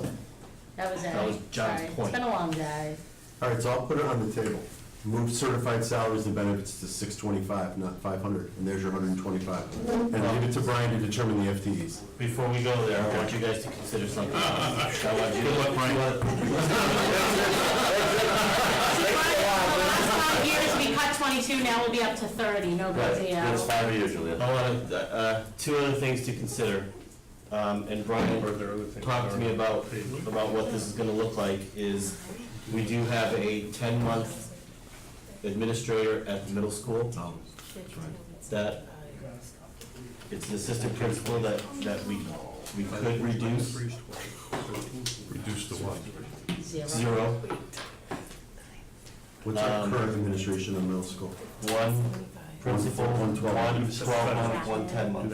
So there's just two total. Two total. So you're Well, getting and rid of then, the you know what, assistant that would make principals people then. quiet, Are the time three- to complain that we're Okay. principal insurance. I'm glad you said that. I know. I'm being sarcastic. I'm sorry. No, it's okay. Before. And the other one is, and I hate to bring this one up too, but is we do have the two special ed coordinators or supervisors, whatever their title is. We could go to one. And I feel like there are two options that are out there that we need to consider and weigh against. What would the salary of one be? Salary's about 125,000. So then, this is what we could do. We could put 125,000 in administration and let Brian decide. You like that softball better? You know what, though? That was a hard one. Sorry. Let me just say this, is this budget is our budget, and frankly, it's not fair to put No, I Brian in know. that position. Is we need to identify what these cuts are, But that's a reduction. and Just a and two. go from With there. the exception of the teacher piece, because I think that's, an FTE is a very complex diagram. So I would agree, I think for the FTEs, it's gotta be Brian and the administrators making the decision. Agreed. So can I- Agree, yes. Could I just make a couple statements on the administrators? Please. The model that we previously had in special education, we had PPT coordinators. That model was actually more expensive than the current model having two administrators. So to remove the special education supervisor, we'd have to have someone that monitors the PPT. We'd be out of compliance with the state, potentially being fined, and it would mean that the number of PPTs that are covered, if you look at their schedule, it's, you know, with where our special education population is, there's a lot of PPTs. So that's what special ed. Could it be done in a different model? Yes, but I'm saying that we're saving money with the current model. It may not be the same as other districts, but we are definitely saving money. As far as the administrator goes at McGee, if you look at the number of referrals that come out of any school for discipline, I hate to say that McGee, that age and McGee, now they're not always the most serious referrals, but with students getting in trouble, social issues, and also students being in crisis, McGee is definitely the school that has a lot of that. So either one is gonna have an impact, you know, an impact on either area. So, I mean, we can put it up there, I can have the conversations, but it definitely will have an impact, and again, there will have to be some shoring up of those positions if either one was cut. I don't think we could just absorb it and move on the same way. Whether it's, you know, ability to address students' needs at the middle school, What would that look like? I don't know what. If we took that administrator away, what would you need? Well, in some districts, they'll have a person who teaches a lighter load, and then does some administrative work also, it's not the same. You know, I'd have to talk with Linda here to talk about PPS, what it might look like without that. I know Linda shared with me that, she'll hang a sign on her door, she won't ever be here, she'll be on PPTs. She'll have PPTs out of the district, because number of out-of-district PPTs that we're required to attend is great.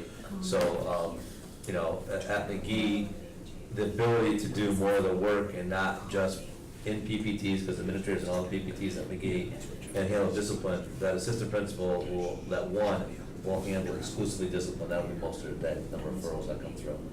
You know, they probably average somewhere at 15 to 20 referrals a day at the middle school for various, you know, they're not always the most severe, but they're, you know, issues that students are having. So, all right, so let's talk about the middle school administrator. What would you need to offset that? PBIS would help, but PBIS would help, but it's also the number of evaluations that they do. They're not department heads at the middle school, they're at the high school, so the administrators do all the evaluations. Now you're taking those evaluations. Cindy does all the special ed, Right. Yeah, they don't do the special. Right, but you're talking about 9 people there, but you're still talking about every other teacher at McGee would be done by the 2 instead of the 3. So that's one part. That's not as easy as just having someone else come in. We can look to, we have shifted some to Cara and Lori, so we can look to that. But just the day-to-day workings, you know, would be impacted. what about if you were to, instead of cut one over the other, make one 50-50? Because all you need is an 092. I understand you need a background with special ed, but.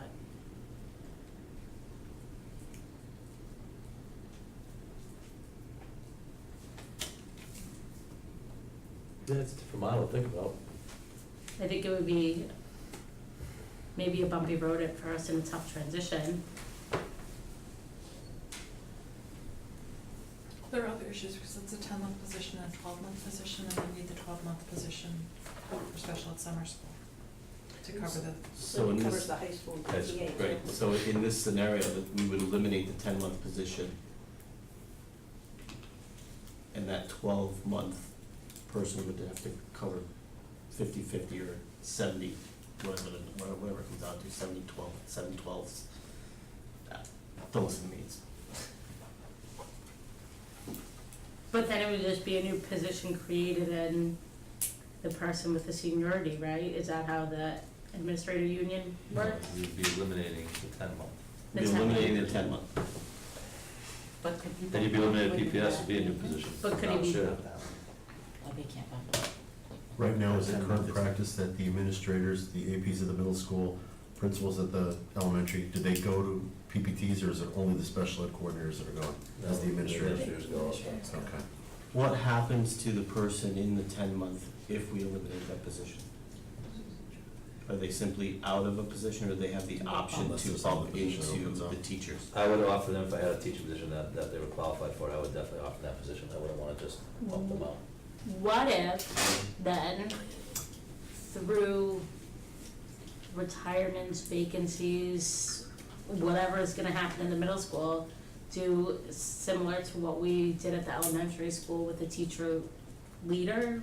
I can't remember what we called it. But half administrator, half teacher, still 10 months, reduction in salary. It's not a great reduction. It's a little, you're not gonna say 125. Right. You know, it's gonna be a little bit of a reduction. What are the teacher, just, I'm Yeah, sorry, sure. if you can entertain this question. Yep. What are the teacher leader, what does that job look like in terms of duties right now? So they would be doing some intervention work with students, Okay. and then doing some of the evaluation, some administrative. So it's, All right. it's someone who is just leaving the, because there's not a lot of elementary assistants. And a lot of, unless it's a large elementary, so it allows someone to transition into the administrative, some of the roles, get behind the scenes, and then we didn't think it would be a long-term position. Right. We thought it would be a 2 to 3 year position, they would move on. So you get a phenomenal teacher who wants the next layer, it's a great entry-level spot. Sure. And we're benefiting because we're not paying an administrative salary for that. So the intervention work they're doing in each building is different based on the needs of the building, but they're working with staff, but they're also working directly with students too. Thank you. So it seems like we're either talking about one administrator or two teachers, Mm-hmm. really. Unless there's another alternative I haven't thought of. Brian, would you consider working pro bono next year? Thanks, Tim. I think he almost did now. Yeah, don't have to. First Rich, Julia, Tim, thanks. Sorry, That's Brian, okay, just no. throwing them at you, Yeah, Steve. you know, I mean, Hey, my parents had sent me a bunch of old newspapers years ago, and the 1987 Berlin Board of Education was dealing with a 14% budget increase. Wow. So, that didn't pass either, but. We're going to the old days. Fees? Well, that's next, I just wanted to know if we've got a reduction here, so. No, we're Because it's not- not gonna raise $120,000 in fees. No, I know. So, I think that Rich's point is correct, is we're talking either about a 10-month position at the middle school, or we're talking about two teachers, two more FTEs. I'm assuming Well, there's it's not nothing here at necessarily. central office that's Wait, enough. why are we saying it's either the 10-month or two teachers? Why isn't it the 10-month or the 12-month as one or the other, or two teachers? What do you mean, the I 12? think Linda said we need the 12-month. Because there's summer school for But special ed. there's two. Right, but We have to keep the 12-month for special ed.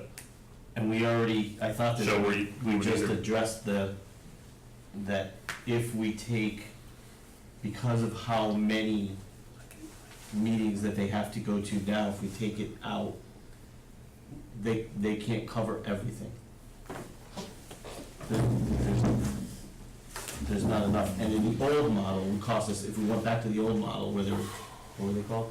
PPT course, what happened is, The PPT coordinators, we paid them more than what we did have with, so you had one that had a 92, so they were paid on top of that, they both had all their years, and they both did, Linda, would you say 20 extra days a year? Is that unreasonable to say, 15 extra days a year? Coordinators did? I think so, but they attended every single Right, PPT, your administrators. So you still had your director, you had a supervisor that handled all the out-of-district PPTs, and you had your coordinators handle all the in-district PPTs. So you really had four, people working and out of the district. Well, when I was a supervisor, I did K to 21. Well, okay, right. One of the PPT coordinators covered preschool and did all of elementary, and Margaret did the out-of-district, the director. And has it always been, and is it currently the case that a special ed administrator and a building administrator are both present at a meeting? No, it's either or usually. Okay, that's what, okay, because that's what I thought I'd heard before, and I thought that was. That's what I was asking, I just wanted to be sure that. Yeah, I mean, for That's- those tough cases, we do. Right, We'll oh, have yeah. Before, Intimately aware, yes. before we had, well, as an assistant at the middle school, there was an assistant principal at every PPT when I was there, as well as a coordinator when they had the PPT coordinators.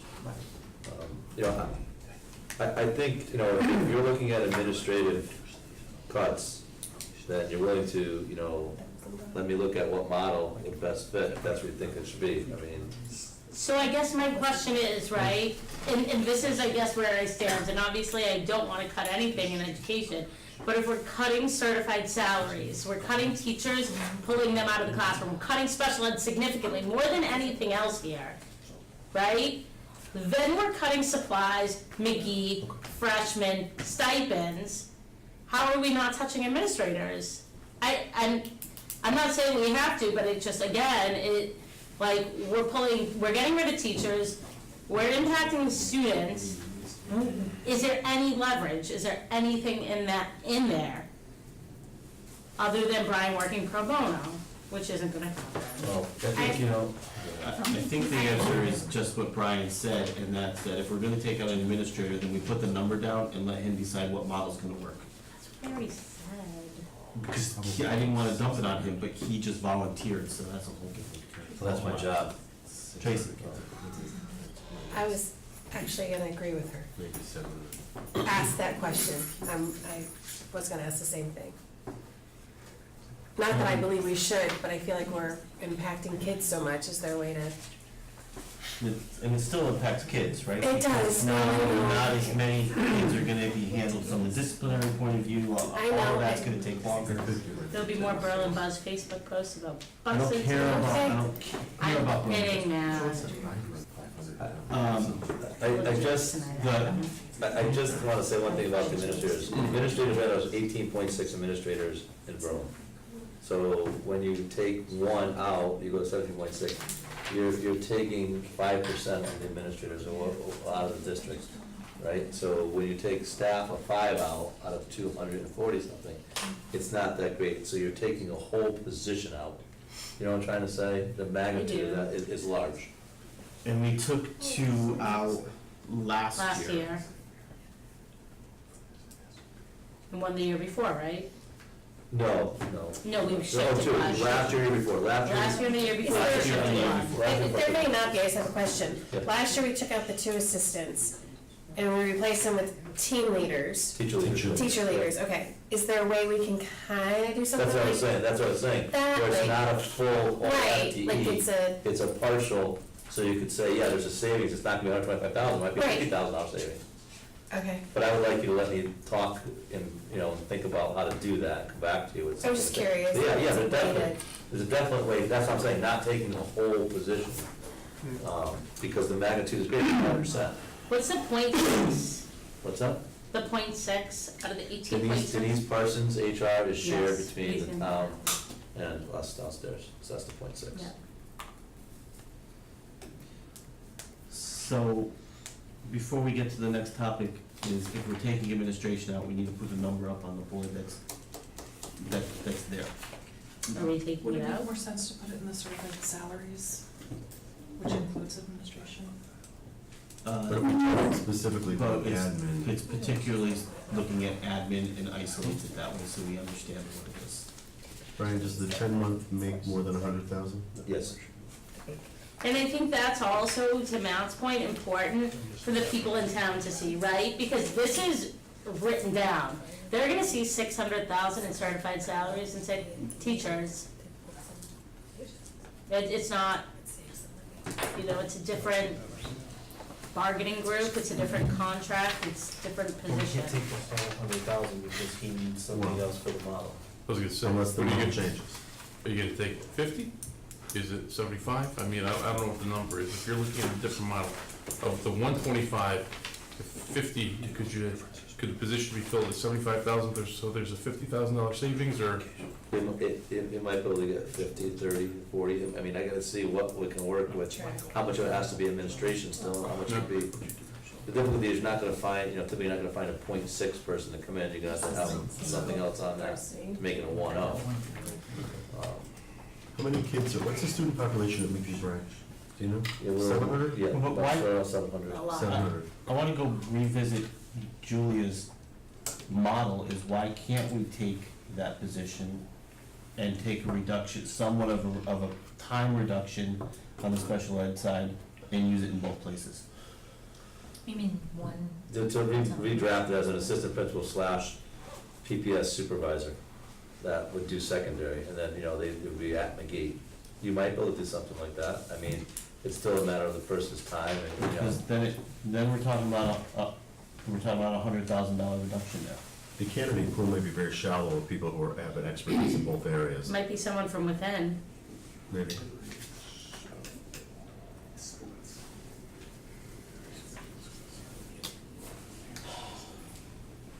And effectively, if you're saying it would be a 50-50, or not 50-50, whatever percentage it would end up having to be, the person would occupy the special ed supervisor position and the middle school Then they're assistant shoot- principal, right, shared Shared responsibility. responsibility.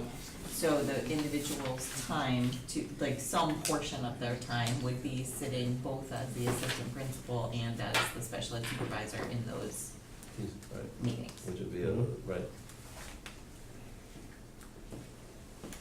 I mean, that would be feasible, not, No, that's Preferable, that's a but- positive of it, yes. right, that's the one. Right, one, two One becomes one, upside. right, that's an upside, no doubt. I think you can make Not much that to work. tip I think you can make that work. I mean, I'm just, not that any of this is workable, and I hate to keep saying the same thing, but I oversee the 9th grade, 520 kids, it's just me. And I do all the discipline, and I go to, I don't know, 75 PPTs a year, or whatever it might be as well. It's not easy, granted, it's not easy. But it may be something that we could work, if we were to cut the 10-month and then merge positions together somehow. It might be feasible. You'd have to study that a lot more to determine the numbers and what it means. No, I'd have to look at it. Yeah. That's what I'm saying. I think we should put the position on there. So full 125,000 savings? Is that what we're saying that position is worth? Yes, The middle school 10-month administrator is 125? it's somewhere around there, I can get the exact number.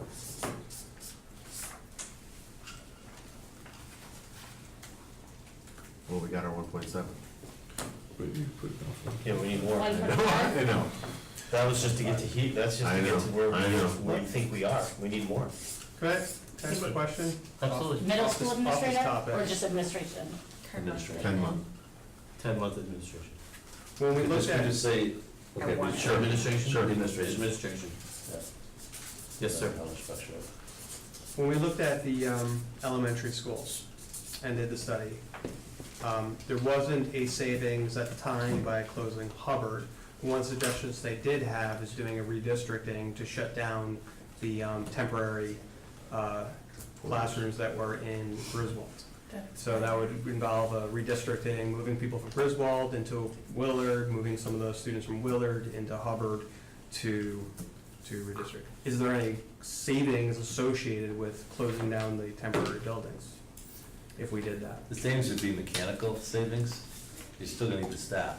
Sure, but are there any mechanical Not at this point, I mean, the savings is that the systems that are in there are not as energy efficient as the other systems, they're 20 years old. So that part, in time, those are gonna, the problem we're gonna run into, in time, those 4 classrooms at Griswold are going to need to be renovated and updated, and they're not meant, they're portables, not meant for a long-term life. And that's what he was saying, that they're getting near end of life, so at some point, you're gonna have that issue to contend with. The bigger cost savings with the whole part of redistricting is the banding of grade levels. And it's not something that, the banding meaning, so, taking, instead of having 2 classrooms at Hubbard, 4 at Griswold, 4 at Willard, and 5 at Griswold at a grade level, you would then take them in one school, and now you can disperse the students over those 9 classrooms, I think it's 9, no, 11 classrooms, and you may be able to eliminate a staff member, because then you could now disperse the students, where you have 36 students at Hubbard, you're gonna have 2 classrooms, not with 36 in one, right? Though if you have that, where there's 4 classrooms, you're able to. So, that conversation is a very real conversation that needs to stay in the forefront of our future agendas, not for budget year 19 and 20, but for 20 and 21. Because we're gonna have this exact same conversation next year, and I think the concept of closing Hubbard is very real in 2021. Well, and I think if there's people in town who are quoted saying, we're going to close a school, people are obviously rallying around that idea. Well, and then, Unfortunately. but we also have held a public forum, and we had 10 times more people saying absolutely not. So, I know. And our study says absolutely not. Absolutely not. So just to break it down, I mean, yes, if we closed Hubbard, first of all, a couple more years of 1 and change percent, I think it's inevitable that it's gonna happen. In the interim, so the question is specifically about the redistricting, is that something we should do? I mean, it's not gonna be a giant savings, but is that something I think we you need look to at do? some savings, but you're gonna hear from the community, which, I bought this house to be in this school, I want this school. Well, we also hear from the community of all Right. these things that Right. they wanted to. But my thought is that it's a community school, right? You have some people saying, let's, shut down a school. But I still believe there's people in the community, based on the survey, that want the schools to stay the way they are. What has to happen, as we all know, is getting off that 1.38 and getting to a reasonable number like we used to have, where we can maintain instead of reducing every year. Practically, how do you add 200 and some odd kids to schools that are already busting at the seams? You have You- larger class sizes and all of You have those. larger class sizes, but if you think about it, let's take a grade level at Hubbard. I'm just gonna hypothetically say there's 36 kids at a grade level. And I said there were 2 sections there, and now there's 9 in the other 2 schools. Now you're gonna disperse 36 over 9, it's 4 students per classroom. Right. You're gonna add. Right, So they're you gonna just go. increase class That's sizes, by that's what I'm force, that's saying, right, not, right. we don't have additional classrooms at least to give. Well, us. there may be some like Willard we've had in the, in the building and site for 2 years now, to do those classrooms down there in Willard. Yeah. And do you move classrooms that weren't classrooms back to classrooms that are now offices? It's not, it's a huge shift to community schools. And the town, from the survey, people like community schools. Well, And- again, if we surveyed them on, do they like sports, do they like Right. after-school activities, they like that too. So the point They also is that, like school security. and people like that too, if we survey And them. good. I guess, a specific question on, understand you are not ready to displace every single student and band, which obviously has some opportunities. We're not ready to do that right now, but in terms of the minor redistricting, to be able to shut down those portables, is there any cost realized? At this point, there's not gonna be huge savings realized, there's not. We may be able to eliminate a teacher, we could say, if we take the line and we draw it here, we'll swoop these 20 kids in for right now, but the next year it's gonna change, because you don't know. You don't I'm know. talking about the physical. No, the physical, no, we're not. Shutting down the portables. No, we're not gonna save, other than the energy cost, we're not gonna save. And that comes out of capital, right? No, the energy cost, no, no, for operation. Operation. So we're not gonna save that. What it would do, only Jake, is we could then, so like, you know, if Hubbard enrollment was going down, at one point, there were 20-some-odd choice students went to Hubbard, to elevated back over a little over 200. So if we redistrict and we know there's a subdivision going in, we could then push that to a school that's enrollment might be down. And for those, you know, why there's, at school age, it'll flourish that area. You know, that's the only thing it does. That, the Griswold piece is something to keep on the back burner, because I'm thinking ahead, they're gonna need work. Those are not, they're not structurally the same, they're not built the same way that they have their own heating and air conditioning systems, they're not tied back into the building, and they're not meant for forever. I can't believe you wore those vacation jeans to the meeting. All right, well, we still don't have, well, I guess we got to 1.7, which is part of what we accomplished. Let's talk about revenues that could come in. I'm gonna start a new page? Yep. And add that? Just flip it. So, we can implement parking fees at Berlin High School. There are many districts that have parking fees. We are not obligated to provide free parking, we are obligated to provide free transportation. One comment I have on that, so last week, well, the week before vacation, I was out on an ES visit, the school I did it, they do a quarterly fee of $50 a quarter. So that way, if you get your license the end of the year, and this is a town that, they are in like Derg F. Like, they're not like Berlin, and they get the money, and the kids pay the money, and it's not an issue. So $50 a quarter and it's working. So I found that to be interesting. So, I think that we can implement a parking fee. I think that it's That's very, that used to be. fair. $200 a year. $200 a quarter. No. No.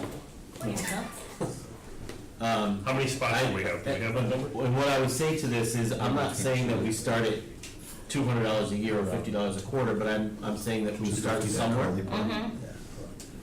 I mean, the number that comes to me is $100 for a year, $25 a A quarter. quarter. $25,000.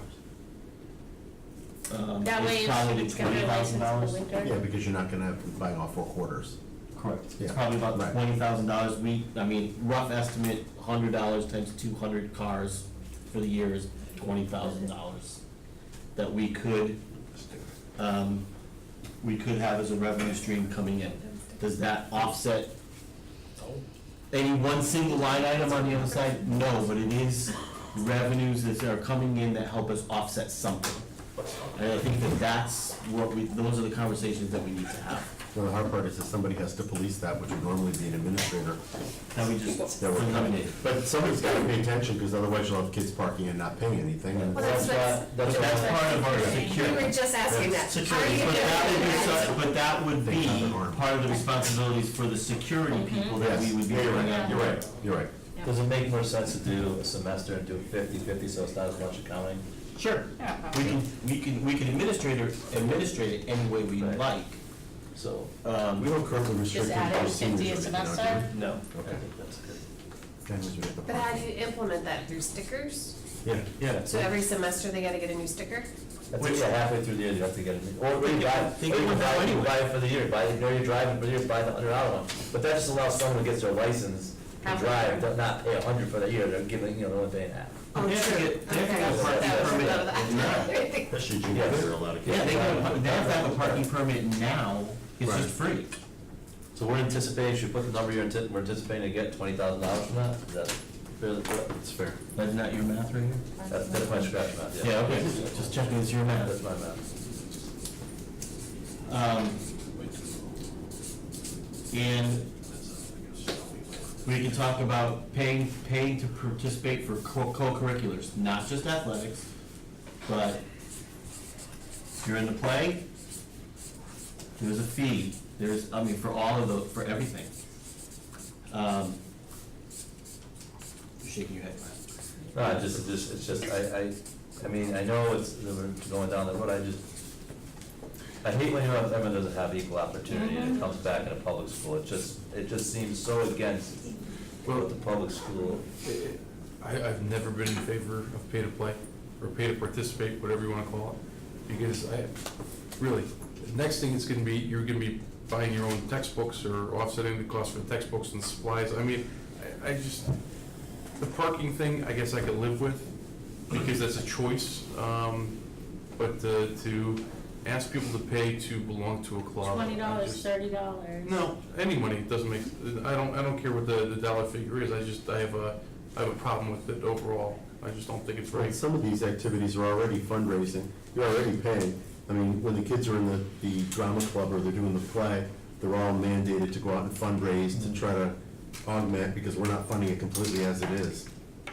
What about students in DECA? I don't know if anyone here knows the answer to this. I know, that's even. I don't know if anyone has kids in DECA, Yeah. but do they have to pay their dues, That or was is my the district point, paying their actually, dues? but they're already doing a lot of They that. fundraise for it. They fundraise for it, right, so that goes into, like, if they can No, fundraise, they don't and have to show up for the fundraise. fundraise. That's just that the Board of pays- Ed component of that. No, Feeding off of what Adam said, you know, I don't like any of it anyway, but I also want to give them an outlet for every child, even the ones that can't afford it or something. Like if there was this, I mean, if we do that, we'd have to have scholarships for them or something, because you have to have equal opportunity. But today with, especially getting rid of the SS and everything, we gotta give them an outlet somewhere. So I don't know, I don't know, they need something, like, Yeah, go. I look at this differently. I look at raising funds on these things gives them a better opportunity to have the outlet at all. We're talking about eliminating all these outlets. We're talking about eliminating all the sports for middle school. By actually raising some funds around these, it actually allows that opportunity at all. And again, if you look at other districts, it's very common to have fees for sports. I mean, you go right into, you sign up for any one of the sports, there's a place for paying for it. I mean, we're actually equipped to do that because many of the districts do that. Now, absolutely, we can go and say, you know, maximum caps for if you have multiple kids. You could certainly do if you're on reduced lunch, not give them the same opportunity, but not having them pay that. But again, we're talking about removing these opportunities. I prefer to be like other districts that actually have, participate on the You're gonna, funding. Jake, if we cut middle school sports, if we cut McGee Sports and say we're gonna offer, what's it called? Intramurals. Intramurals instead, you know you're gonna have a group of parents who are gonna say, we wanna pay to keep this. We wanted, I'm just saying, I'm talking about I high school right understand. now. I'm talking about high school, the existing high school sports that we are not, that we still have. Why not raise the funds against those? I don't think that eliminates the opportunity. but you're saying to be able to join the musical, you gotta pay first. Well, I'm saying. And then you gotta raise money. Well, no, I'm not even saying that. I'm saying if you want to be in many of the high school sports, you want to be in, I mean, what do we pay for football? You know? What do we pay for any of these things? Many of the districts, if I'm not mistaken, the people who participate in sports pay a fee for it. So there's a It's lot not, of it's not only different. sports, it's also co-curricular activities, Yeah, so so, it would not be sports, it'd be band, it'd be, you know, it'd be very, it's not, well, some it's just sports. There's usually a cap for every district, and there's difference, I've seen caps at $1,000 per family. Well, we don't have to do it, Yeah, it's I mean, $1,000 cap. it's- there's, I don't think it's unreasonable to in have a $100 fee for, in traveling around a lot of districts in New England, which is what now I do, that's a question that I ask, that has nothing to do with what I do, but I ask the question for knowledge. And what I'm finding is there are many districts that simply charge an activity fee, in essence, to every student.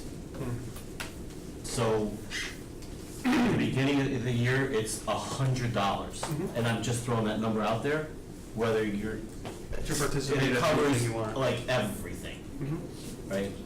Some of them do it just, it's a one-time fee for the year. Others, it's per season, if you will. So if you're active in the winter, that's where you pay the $100. but they just have it's a blanket for everything. So if you run cross-country and you're in the band, that fee that they collect covers those, that's your fee in. So in essence, you're putting a $100 fee on every student, and they started actually at the middle school and move up, because that's where things, clubs and activities and so forth start. So take your school population times $100, and that's what you're generating. I think that's really risky. I think also, Risky, why? because then you're either gonna get people who are saying, I'm not paying and I'm not doing anything. But you're gonna have that anyway. I don't know, like, I don't know, and I think also people have too much pride when it comes to money in difficult financial situations. They're not gonna submit their papers for free or reduced lunch, they're not gonna say they need help when they do, and they're gonna put on the facade of everything is okay on the outside, but like, we're falling apart on the inside. And I think that's where we're not gonna reach the students. I also know that in the district I work in, it is pay to participate for everything. So every season, they have to pay their $30. If they don't have the $30, they can let someone know. But also the club, I advise, every single student has to pay their own dues.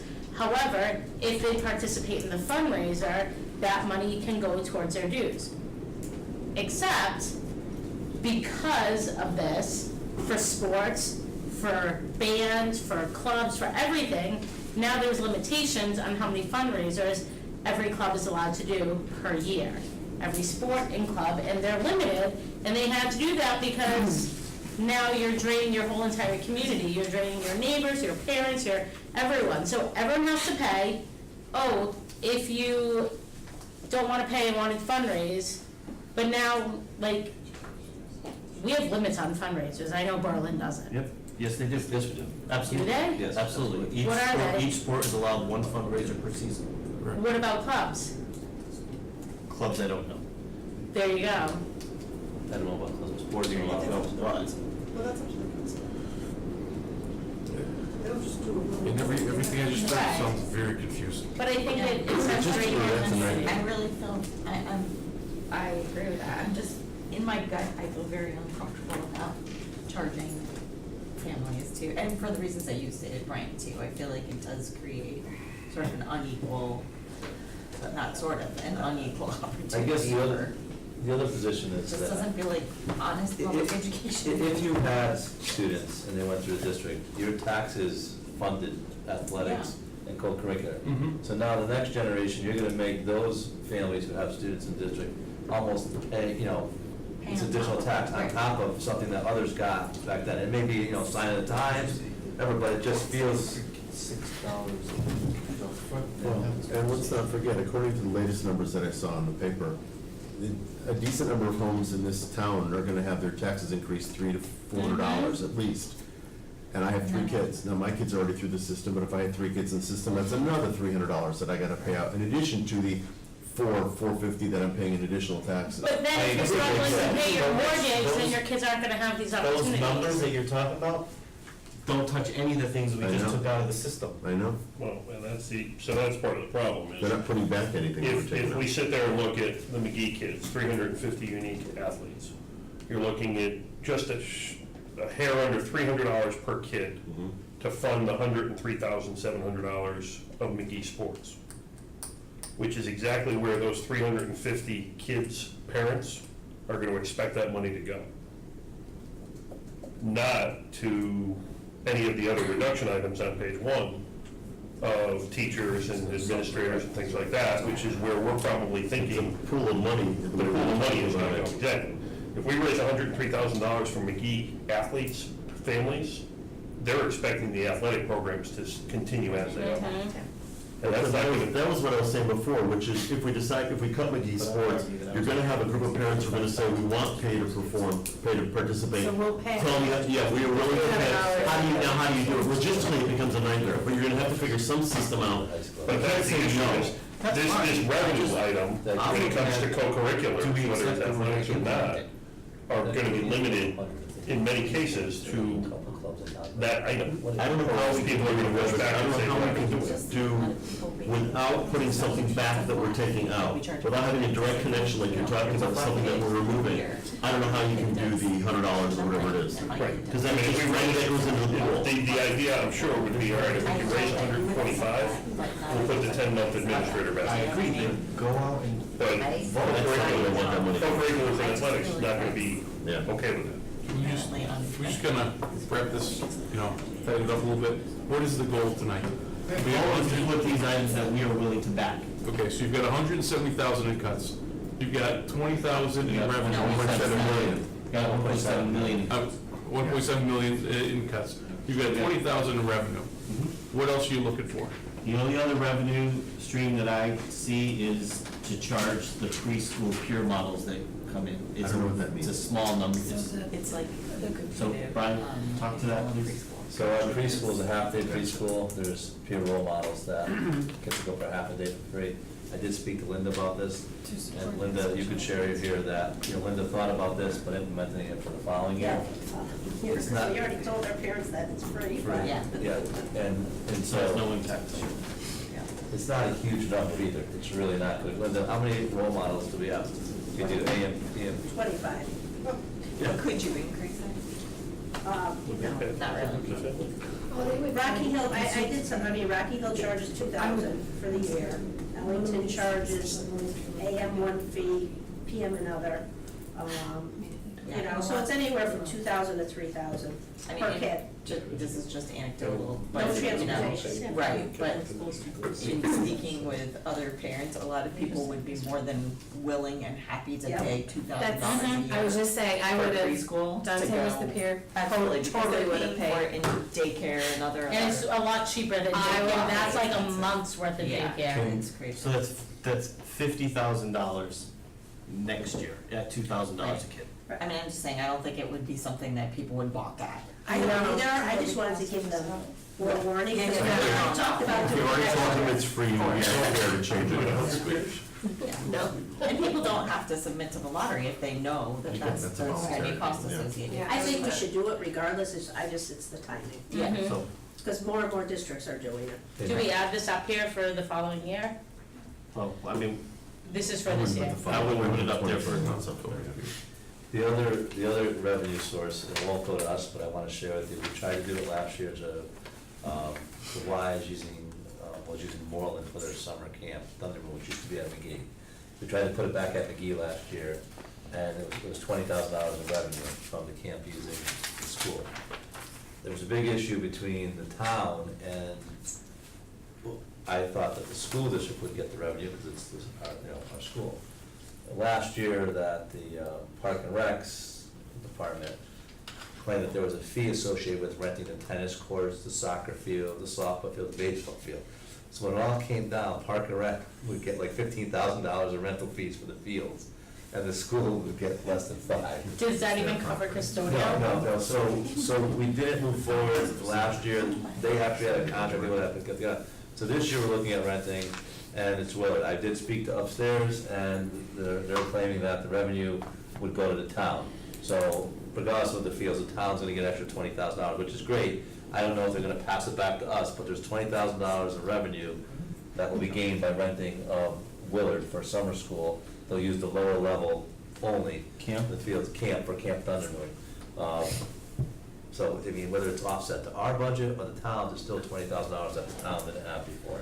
well, our experience so far is there's no offset to us. No. Just, Do you want me to cross out the pay to participate? Or just leave that? It's a question we're gonna have to address. You're going to get a group of parents who's going to come in and demand that we allow this so their kids can still have the sports. So then do we just leave it here and not do anything with it until our next meeting? Good. But we have our cuts. I think that we need to leave it up there, leave it for the press. but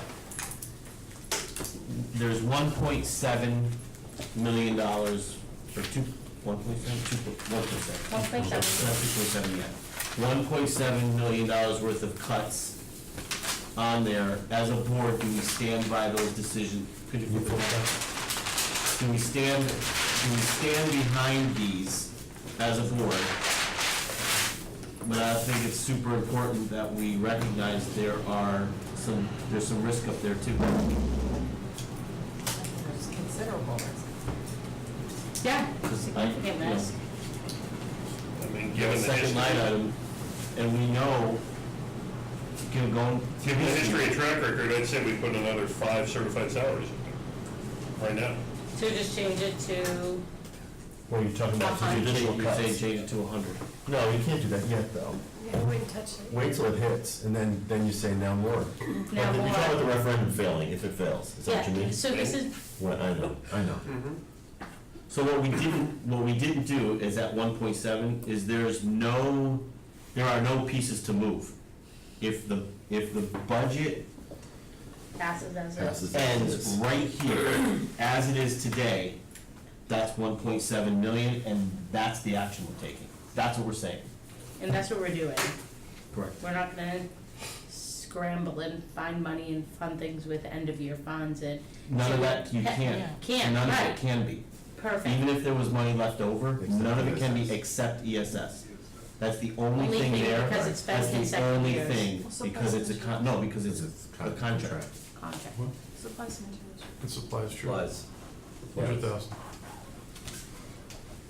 Well, this is a sad day. It's Mm-hmm. a sad day. You know, Really sad. and really, when we're talking about it, really, it's a race to the bottom, in my mind. It really is. I mean, and again, I'll go back to my time before I even had children in the system, working with the Board of Ed to make sure that things got reinstated and programs were put back in, and how my kids are in the system in 9th, 7th, and 5th grade, and they're gonna lose out on all this. It really is sad. It's also sad that a lot of people that are making this decisions have short memories of when their own children were in the school system, and have a hard time with that. But, you know, if you look at where this is going, as education declines, quality of education declines with offerings, your home values will go down because people don't want to move into town. And you're starting to see it now. I'm not sure if you've noticed all the vacancies, the for sale signs on homes, the vacancies on storefronts, the amount of lack of economic development going on. A lot of these towns are able to incorporate a 2 or 3% increase without impacting the taxpayers because their grand list growth is going up to accommodate that. So we have no grand list growth, we have no economic development, we've got schools that are being underfunded, we've got capital to zero with no long-term plan on the town or the board side. We're making decisions between a security guard and a teacher in some cases, figuring out where we're gonna cut sports and stipends for some of these activities. I mean, sad. It really is pathetic that the town of Berlin, which once was very great, in a place where everyone wanted to be, now you're gonna see the exact opposite. So I hope everyone's happy with some of these reductions. You know, Adam, it's That's where we're at. interesting what you said, so I just, you know, it hits close to home in a very strange way. So I grew up in Massachusetts, on one of the best towns on the South Shore, and it was one of the most expensive towns to live at, and I see the same exact thing happening here. So they needed a new high school, they got their new high school, same exact thing happened. I was looking them up in the paper last week, because I knew they were up for NEAS, and they were put on warning, and they spend the lowest amount per pupil in the entire state of Massachusetts, but they're one of the wealthiest towns in Massachusetts. And it blows my mind, and as I read that, and as I see what's happening here, I know we're not the wealthiest town, but the same exact thing is happening, and I can't believe the school I graduated from, which was once the best in athletics, music, academics, is now put on warning by NEAS a few months ago. Didn't even pass. And I feel like this is what's happening to Berlin now. I think it's insane. Well, unfortunately, this is where we are.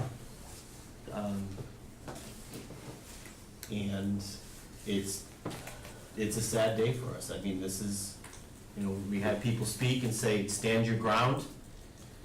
We don't have ground to stand, we don't have ground to stand on because we don't control what happens after we put the budget out. We only get to make these decisions. and there's not one good decision on there. Every single one of those decisions impacts the students at the end. So let's not leave this room without the optimist, and I've always been one. No, I'm born into the time of the pessimist, but the optimist says, you have to look at what the three choices are to vote for this budget, and what you're saying right now is, if it's voted to be approved, thank you, that's what you get. If you vote no, but you don't say no too low, you get that, and you get more. So what's the optimism? The only way to put a tourniquet on the bleeding is to say, vote no too low. Too low. That, this information is important to get out to the public. I'm not sure what the Board of Finance chair wants to do, but I have been encouraging him, pushing him, pleading with him to say, you need to have another budget hearing before the first referendum. Don't wait until after the first referendum, because you're gonna lose that opportunity. The only time that this can stop and be reversed to some extent is now. But all we can do is put out all three models and say, these are the options. We can't recommend one model over the other. We can't legally. You can say- We cannot, or we but you can cannot, say- now the referendum's been set. No, But What do you mean now? but you You've got can- parent groups that I was you've gonna say, spoken the parents to, can say it. and Yeah. these, Right. this. I'm just saying that we can't publicly state That's that. fair, Right. that's fair, but. We there can't say are- that we agree wholeheartedly with exactly what you just said now. You can't Well, I say that, then you can't, can but- call one of the people that are in the PTOs that you've spoken with and say, here's the list, I don't know how you're feeling, but I'm not feeling so good. Well, they should be outraged, And I and think- in the days of the past, they were. And I think to your, We should speak to sorry, that just at to that stage. extend your point further, John, I think, informing people of what is forthcoming, or Mhm. potentially forthcoming, and making people aware that it will necessarily impact them, will motivate people to get out.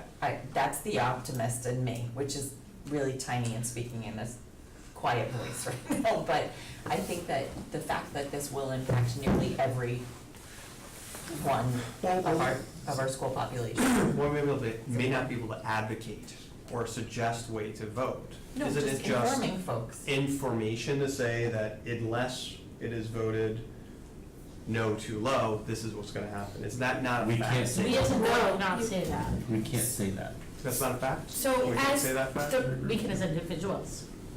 as speaking on the PTOs, being president on the Grizzle PTO, we're not allowed to say, all I can do is this, I can say on our Facebook page, on our website, I can email people. Personally, it's hard because I wear a lot of hats.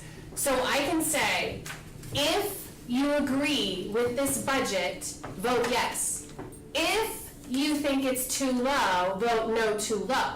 If you think it's too high, so I can tell them how to vote if they feel something. I can say, this is what the Board of Ed has decided to cut, what the town has said. I'm not allowed to mention any personal view or anything, and nobody else can on my board. But we can post that, and we can share that information. Personally, Susie, whoever, can say whatever they want on their Facebook page, but we have to be very careful. So we're not allowed to voice opinions. And whatever message we're gonna get out for the citizen articles, the letters, for example, has to be this week. And we're getting one out We gotta get it out tonight. this week. So or- we're Getting it out Which I tonight. think you need to say the vote, Right. how to vote. Right. We need to be careful on that But no, one. if you say, you can't do that, if you just say, if you agree, vote The yes. choices, the three choices. These are your three choices, that's the way you have to put it, so That should be people the law. know how to vote. Okay. There's a parent group that's forming. The parent group that's forming is out there with a message, and they can speak on how to vote, because it's their Because it's opinion. separate, yeah. It's their personal opinion, and that message that they'll give on that, and whatever they're handing out, and whatever they're doing for calls and meeting, they definitely have a message, so I'm not aware of how large the group is. I know that the group has asked me to ask the mayor, he's not confirmed a date yet, that he's available to meet on the 24th of April at they would like an auditorium, the mayor's asked for a media center, so we're trying to, as long as he confirms that he can make that date, we have that at the high school media center, and then, need be to move. Could we give him stage parking? I just wanna come back to exactly what Tracy said and how she put it. again, for citizen article or whatever, and obviously there'll be other things written, but is it not fact that in order to make the budget, these are the cuts that we have decided we need to make, and there will be a vote, the choices will be, and exactly how you put it. Is there something wrong with it? Is there any reason why that we cannot say that? Anything that we put in the past, anything that we've put out at this point in time has gone to the state elections board enforcement for approval. That usually takes a day or two to get that back. Because if we go outside of that, we face penalties. But it's important to let people know what their choices are on vote. They have to, because you're gonna have people saying, I'm voting yes because I don't want anything else to be taken away. Even though that's the logic, for me to send out last year, I sent out just the voting time and what day to vote. That was a concern, because it's a taxpayer system through school messenger that does that. Okay, but we're not using taxpayer funds for anything if we put it on our own social media. That's right, our own social media. We can do it individually. As individuals, you can do whatever you Yes. As want. long as you didn't gather the emails or the phone numbers through a taxpayer, that money that a taxpayer provided. So the taxpayers pay for our school messenger, so therefore you can use, but if it's your own personal, absolutely. The same As thing long with as you PTO. don't put Adam Selena, Board of Education member. Oh, I never put that. If PTO gained the emails on their own, Frustrated. not through the school, then it's different also. Yeah, so I'm just trying to get back to the citizen article for this week. I'm trying to be It very has to be in specific about tonight, it. and we can't send it to get approved tonight and have it in tonight. We're gonna get it approved, not through them, but we're gonna get it approved with someone else.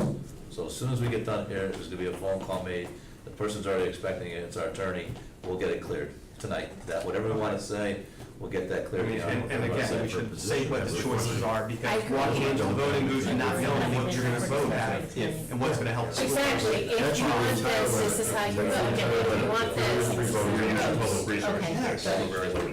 But you're right, I because agree. people don't know I how even to said vote. last, As a last Right, resort. that's the thing. right, that's more specific.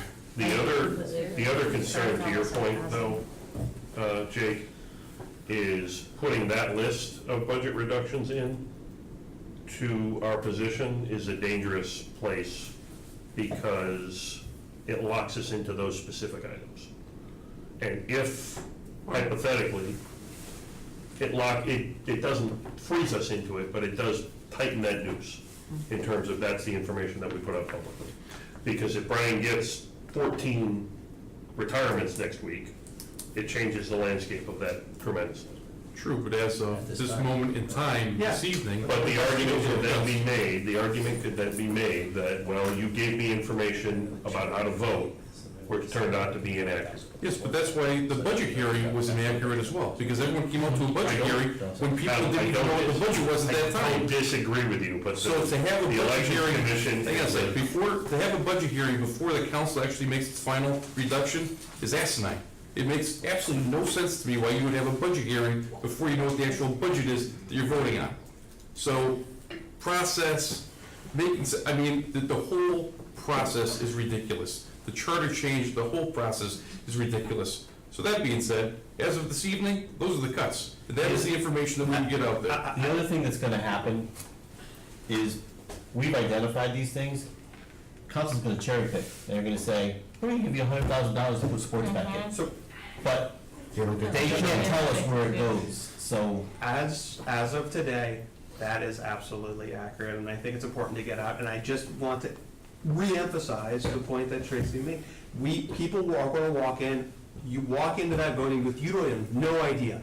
Last year on the referendum, did it mention what the percentage increase was? No. It didn't even say that when you're saying, no, this is too high, it doesn't say what the percentage is. It doesn't say how much the increase was. That wasn't even there. Right. So there's no information as you walk. And you're right, because every PTO meeting that I spoke at, the people said, we never knew this was going on. We never knew. What was the increase for last year, that people were voting no on the 7%? It was like 1.3. Yeah, 1.3. People said no, because you know what they saw? They saw the sign that said, axe the tax. They didn't see it was a 1.3% increase. So that information Nor needs did to. they know what that meant, even if they did know that it was 1.3, they didn't know what 1.3 meant as compared with other years or as compared with the needs of the, I don't think people. I respectfully disagree. I think You think people do? 1.3% increase is something you should know on. If you're gonna be voting up or down on an increase, you should know what that increase is. You think that people who voted did? I think they did not know it was a Oh, 1.3. that's what I'm saying. Because it wasn't on the slip, Exactly what I'm and if we're not, I think we're. So it would have made a difference if they knew what they were voting on, yes. If they knew what they were voting on. Yes. Right, people didn't even know how to read the ballot in terms of Exactly. what no or yes meant. The reality is, if we're that we want voting, didn't vote. Well, what else is if the other political party actually advocated for the budget instead of just staying silent the whole time, while one party voted against it, or spoke out actively against it. There were no pro-budget signs anywhere in the whole town. I didn't see a single one. There won't be any this year. I know. Because we can't put them up. So, any more discussion on this evening? Well, just to point that out, there's no pro budgets, but again, I don't think we're pro this budget either. So. Well, I would agree with you. Yeah, no, I agree. But at some point, we have to do pro something. We gotta say, all right, stop the bleeding and vote yes on something. But we can't publicly, I get it. Right now, we need. I can't say it, I guess. But, yeah, Anybody people need else? to understand what yes and no votes mean. Yes. And this paper, the Citizen's gonna come out 5 days or so before the referendum. The referendum's on the 30th, isn't it? 30, yes. So it'll come out about whatever that Thursday, Friday, 25th, I think it is. So its timing is right to get the message out there. And the parents plan to have a small card that talks about how to vote and what the vote would be. Oh. They also plan to be at the polls. So that's something new that hasn't happened before in a long time. So I don't know how large this group is, but I'm getting different phone calls from different parents daily, wanting to ask questions and things. So at least some of the efforts of getting the word out and the news articles, people are starting to become more aware. How many? I won't tell. So what else can we do as a Board of Ed to get the word out? So even Stand at if, the Stop and Shop victors right now. Nobody's going there.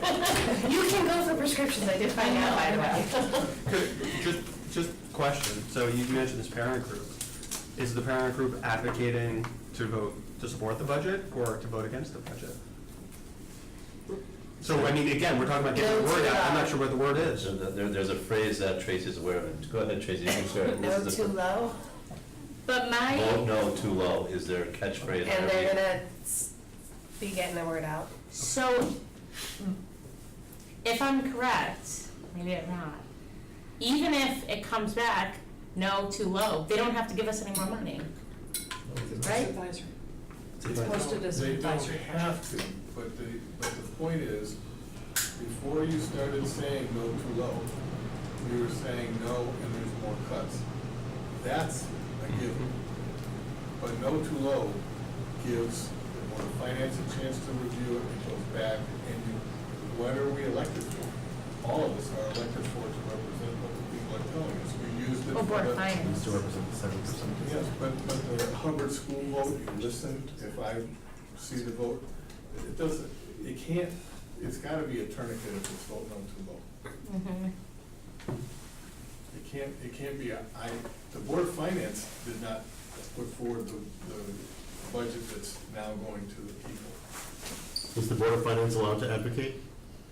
Or they Individually. inside like, We're no more able I think to they're advocate restricted to than single. you are as a board, Right, that's what I meant. but. As individuals. But certainly what has been done in the past, when things were done like this parent groups, the asking of the mayor is a polite thing, but there were, remember when the graduation outdoors was Oh my going gosh. on? There were meeting in people's houses, many people would go, and you can go to those as an individual. Right. But the point is, the groups that are trying to get the message that you want sent need the information as best they can get it. And, Let's get it out there. and if those groups are looking for some information from on the Board of Ed's operational budget. I'm the member of the Board of Finance that liaises with the Board of Ed. I'd be happy to speak with them. And I think the last part was what I said in the beginning. If it stops here, we're all screwed. We have to find a way that reasonable people in elected positions can do the best thing for our town, and we're not doing that. We're not doing. Okay, that's what I'm saying. I think that's what you're saying.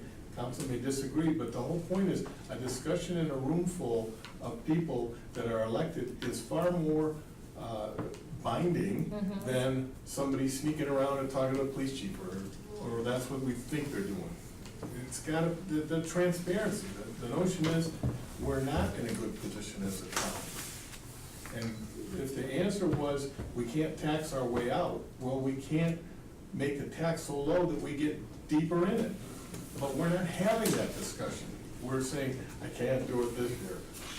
We gotta do something to get rid of the bonding. We gotta do something to say, what's the reasonable rate of increase for the Board of Ed and for the town? And we're not gonna do it this way. The problem is, when I said it to the town council, they said, hey, we tried that, it didn't work. This is a lock you in the room until you come out with an answer kind of a thing, and we're reasonable people. We have to believe everyone that was elected has to be put to that standard.